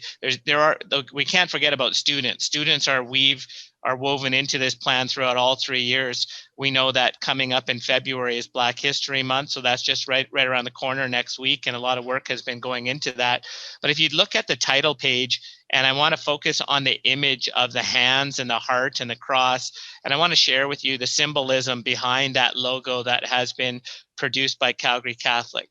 So there's 7 hands, and the number 7 is very symbolic in our Indigenous communities, and the 7 teachings, which are love, respect, courage, honesty, wisdom, humility, and truth. The hands represent our Black, Indigenous, mixed race, and the people of color. All hands are connected, and we need to be connected to each other to do this work and to have impact and to implement positive change. We cannot do this alone. Everything is placed in a circle to represent the approach many of our cultures take when sharing and talking, to see and to hear, and to find solutions when there's conflict, or to be joined together for celebration. A circle is never ending, and it reminds us that the work is continual and constant. Surrounded and layered on top is blue and blue, which is symbolic of and can represent images of the sky and the sea, and which show no bounds. And spirituality signifies the healing power of God. It's also a color of bravery and dedication. Blue represents introspective journeys and symbolizes wisdom and depth of understanding. And at the center of the heart, which represents love. And where there is love, there is God. And finally, the cross and the heart to show that we are all grounded in our faith as we do the work of racial justice. So, that's what I just read to you is the amazing work that's being done by the committee. And I just love hearing that story around that logo for racial justice. Any questions or comments on this one? There we go. I have, hang on just a sec. Trustees Rath, Trustee D'Souza, Trustee Wellman, Trustee Rath. Absolutely fast question, Madam Chair. At the last trustee forum, there was some talk about Black History Month and a resource on the website. I was wondering if that was done and if there is a link to that and if that could be shared with trustees. And that's the only question. Thank you. Yeah, thank you, Madam Chair. I'm really joined with us this evening in the call is Director of Communications and and Community Relations, Tanya Von Brunt. I was talking to Tanya about this earlier in the week. Lots of work has gone into the development of the resource site. As we've shifted to our new website, I've asked people for patience because it's huge. That's a huge undertaking in itself. And we're quite pleased where we've landed. And I know I'm going to call out Tanya if she's actively listening in the call. Do we know if we have an active link yet? I believe I am here. I believe it is on the list of things to do. And from the last I heard is it would be completed by Friday. Okay. So I know, thank you, Tanya. I know Holly and Tanya were talking about this. There is a link that is working for staff, and staff needed that link because they're planning all the activities and gearing up for Black History Month, and they're feeling really good about where they're landing. But there's some information that is more specific to staff and not specific to the world out there. It may be misinterpreted or used in the wrong way. So Holly and Tanya, they're working on separating what is the stuff that we want to open up in the World Wide Web on our front-facing website. So they're working that out, and hopefully we'll have something, like Tanya said, by the end of the week. And then we would, Tanya, we need to communicate that back to school councils as well, just as a follow-up. Yes, that'll be happening. Yeah. Okay. Thank you. Thank you. Trustee D'Souza. Thank you, Madam Chair. First of all, I really have to compliment Chief Superintendent Zoomless and his team for creating this phenomenal world with the hands. And the way you described it, that's very touching. And it's going to be the envy of a lot of people when you describe it the way you did. I could see there's been a lot of thought and effort that's gone into it. So thank you very much. I have 3 questions. When I look at the year 1, year 2, and year 3, are you going to be fleshing it out more in terms of what would it look like in terms of when you say educate district employees? What would that be? A PD, a full day PD, ongoing, how many sessions, what kind of sessions? So I'm just wondering if each of these bullet points will be further fleshed out. The second question is that CBE is also working very diligently on this racial justice as a result of the Floyd issue. And I was wondering if we've considered working together with them and seeing what they're doing and how we could, take some of the best practices. I know we're very different from them, but that's the second question. And the third one is that I believe CBE has 2 trustees on their advisory councils, and could that be considered, or is that a consideration? To the chief, and then we have Trustee Wellman. Thank you, Madam Chair. And so as for fleshing it out, yes, Holly has created this with her committee as a very succinct, short for people wanting to know kind of what Calgary Catholic is about. But as for the actual details, like we have lots going on. For example, we've created courses that are going to be rolled out to our staff. And it will be an expectation that they all complete the course and write a little exam and are educated in racial justice going forward. So yes, we are fleshing it out. As for CBE, I talked to Chris Yusi, who's the chief superintendent there. We are not partnering with them. And one of the main reasons is our theoretical framework, which is creative conversations about race. We also have a Catholic lens on things. And so to partner with a non-Catholic school jurisdiction on something like this, we wouldn't be able to talk about our faith as we do that work with them. So that's the main sticking point for that. And I think, Calgary Catholic has a long history of doing things, really well. And so we're in good hands with we have lots of hands and hearts and minds that have joined this committee. So we're not short or needing other people to help us do the good work. And of course, we have Dr. Lance Dixon at St. Mary's University who's helping us with that. And the last thing, as for a trustee being part of this or on the committee at this point in time, that's something that we haven't asked for at this point. I guess it comes down to operations versus governance, and why would a trustee be part of that? Like, is that a governance role? At this point, I don't really see that, but if I'm missing that, then you guys can help me out. And if I have missed it, I'd be more than willing to have a trustee on there for that reason, if there was a governance role related to racial justice. But, you guys can talk about that and give me direction as to what you would like to see. Thank you, Madam Chair. I believe that question has come up before and it has been answered. And thank you for sharing that perspective. I have Trustee Wellman and Trustee Ivanelli. Great, thank you, Madam Chair. And certainly thank you for the report. And, it seems like a really short report, but I know that there's a whole huge amount of work that needs to be done. And, and I appreciate, you saying that, we're not partnering with CBE or anyone really that wouldn't have the understanding and looking through that lens of our faith. That being said, every one of our schools are supposed to be Catholic community of caring school. When we started that program eons ago, it was invitational, and now every school is a Catholic community of caring school. Embedded within the Catholic community caring are the core values that include faith, which is where we all are made in the image and likeness of God, and of course, respect.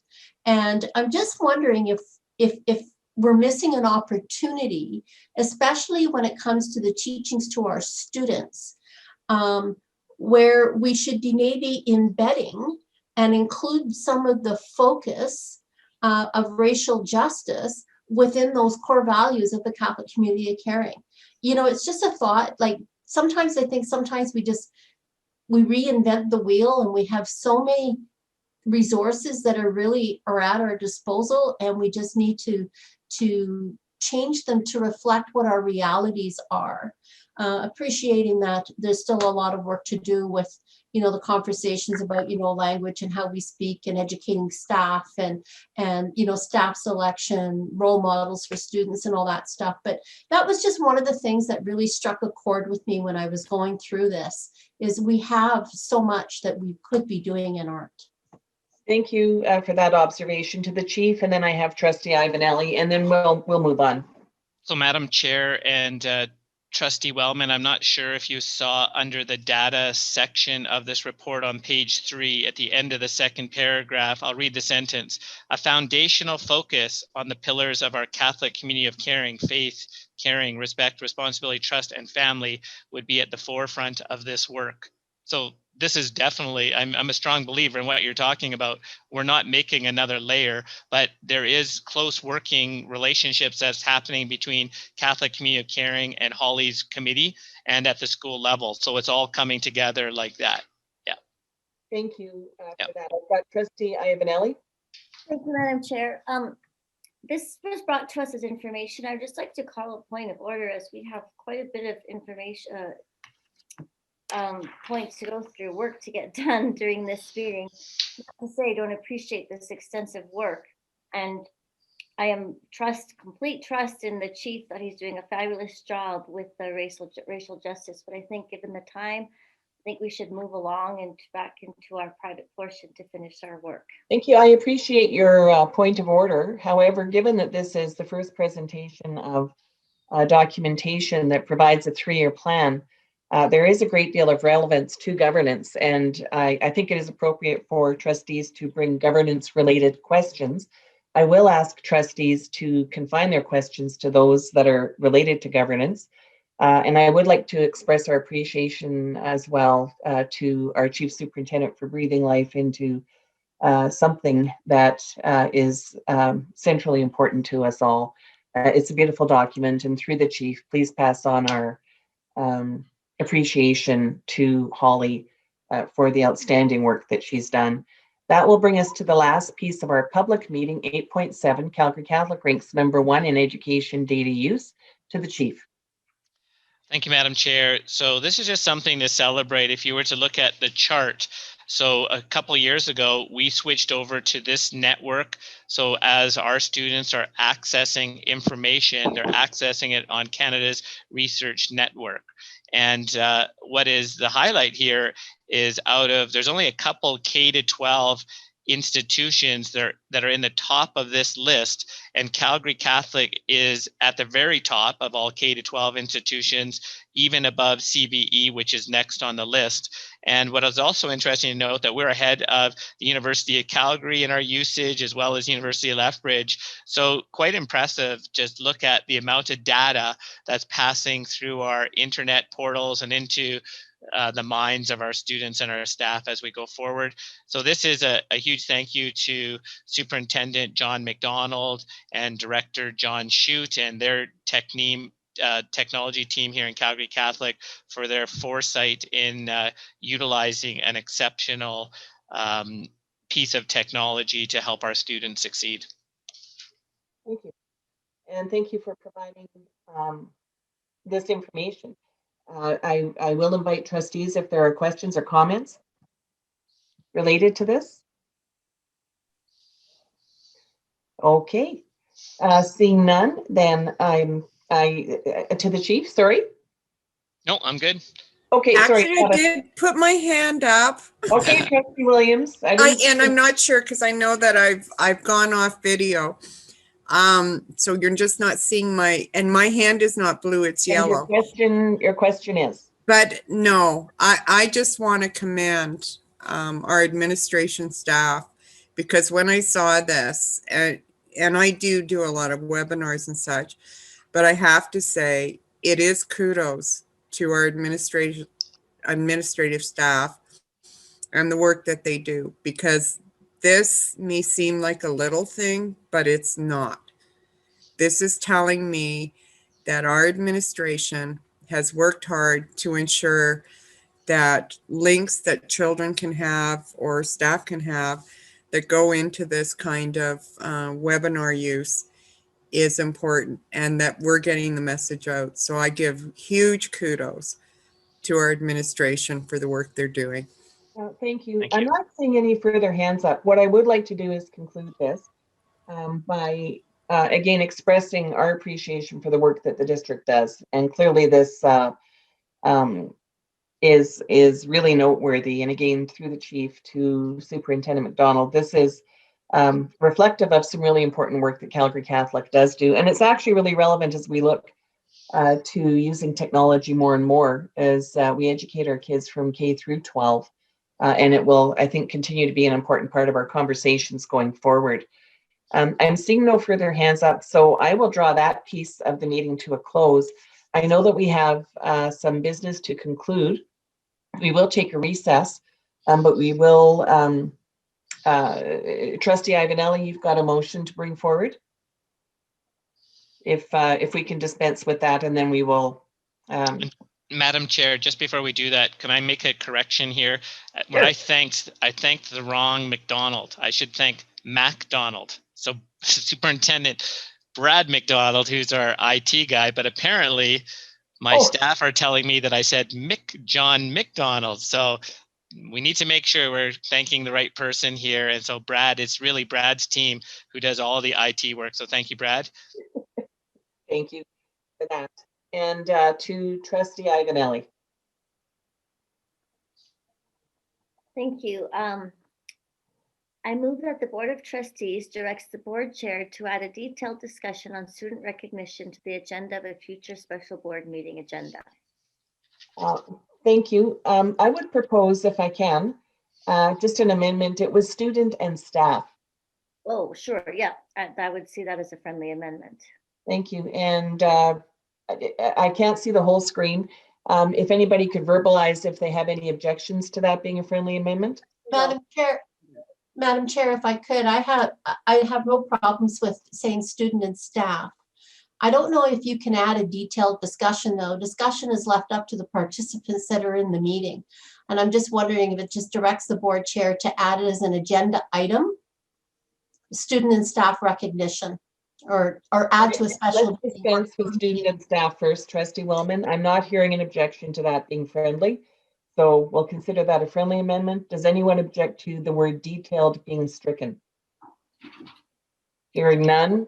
Trustee Lowe has her hand up, Madam Chair. Okay, and I can't see it because the screen's on. So Trustee Lowe. Yeah, I don't object to that, but I think that this is specific to the district celebration and recognition because schools do their own type of recognition, and that's not what we're delving into. Okay. So I think that needs to be clear that the Board of Trustees direct the board chair to add a discussion on district Student and staff recognition. Yeah, because we're not here to talk about what individual schools are doing, if I understood correctly. All right, perfect. Does anyone see that as anything other than friendly? Speak now. I would insert the word "the" and make it would be the district, because I think that makes it very clear what we're talking about. All right, the district. Yeah. Any opposition to that? Speak now. All right, seeing none.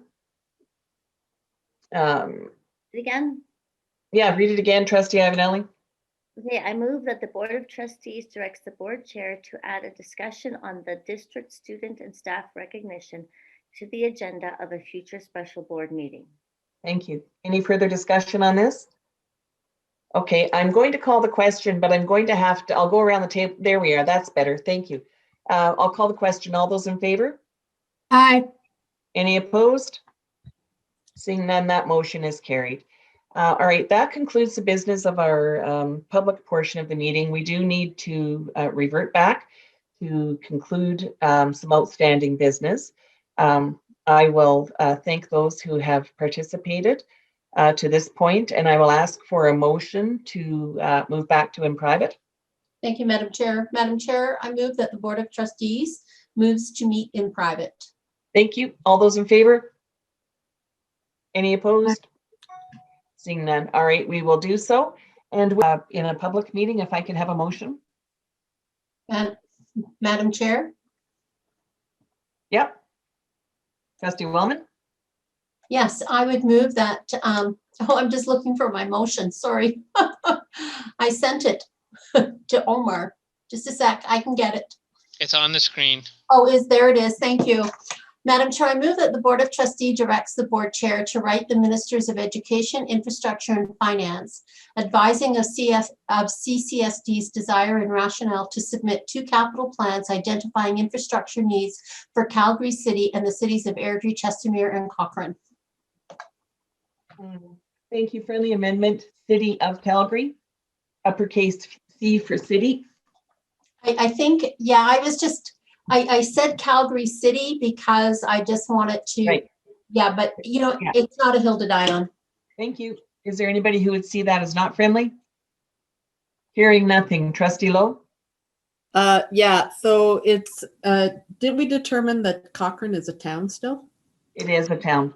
And it's cities of Airdrie, city of Chestermere, town of Cochrane, and the surrounding areas, because we have, when it's the Rocky View district, like we have a third municipality that we the MD and the county, you're correct.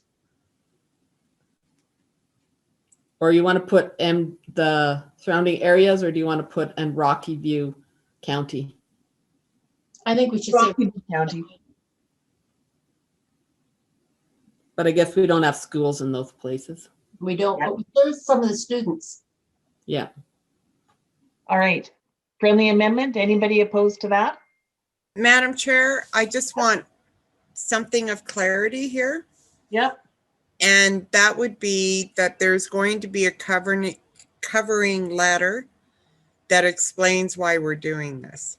Well, that's what this letter is doing. This letter is asking for permission, for lack of a better word, to do this. That's what this letter is. And they'll either say yes or no. I just want to make sure. Yep. Okay, Yep. Thank you. All righty. Seeing no further comments, I'm going to call the question. All those in favor? Aye. Any opposed?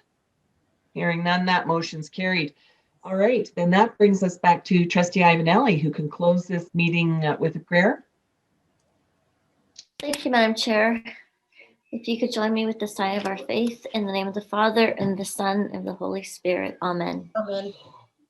Dear Holy Father, Please help us to use faith as an instrument to guide us in our everyday lives.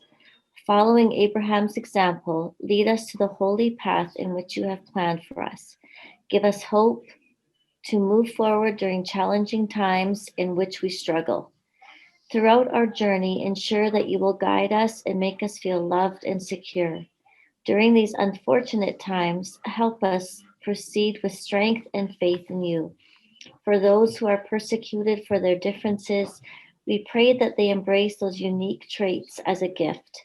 And for those who have suffered natural disasters, please guarantee that you bestow your love and care. In the name of the Father, and the Son, and the Holy Spirit. Amen. Amen. And I would just like to say, sorry, that was a prayer from this very beautiful gift, again, from a student at St. Gregory's School, a grade 7 student. And thank you so much for this prayer book. I love it. It's lovely. It is. And thank you for that. And before I'll adjourn this meeting adjourned, but thank you everyone for your attention. This one was a corker and a grind, and a lot of important decisions have been made tonight. And it's not always easy work, but it's important work. And I just want to thank everyone for their efforts and for their attention. It's been a long haul. And with that, we'll sign off, and I'll get busy actioning some of these motions. Thank you, Madam Chair. Everyone. Thank you. Thank you. Bye. Brian, for all you do. All good. You're welcome. Thank you. Bye-bye. Bye, everybody. Thanks, Brad. Thanks, John and Tanya, Teresa, Noreen, Omar.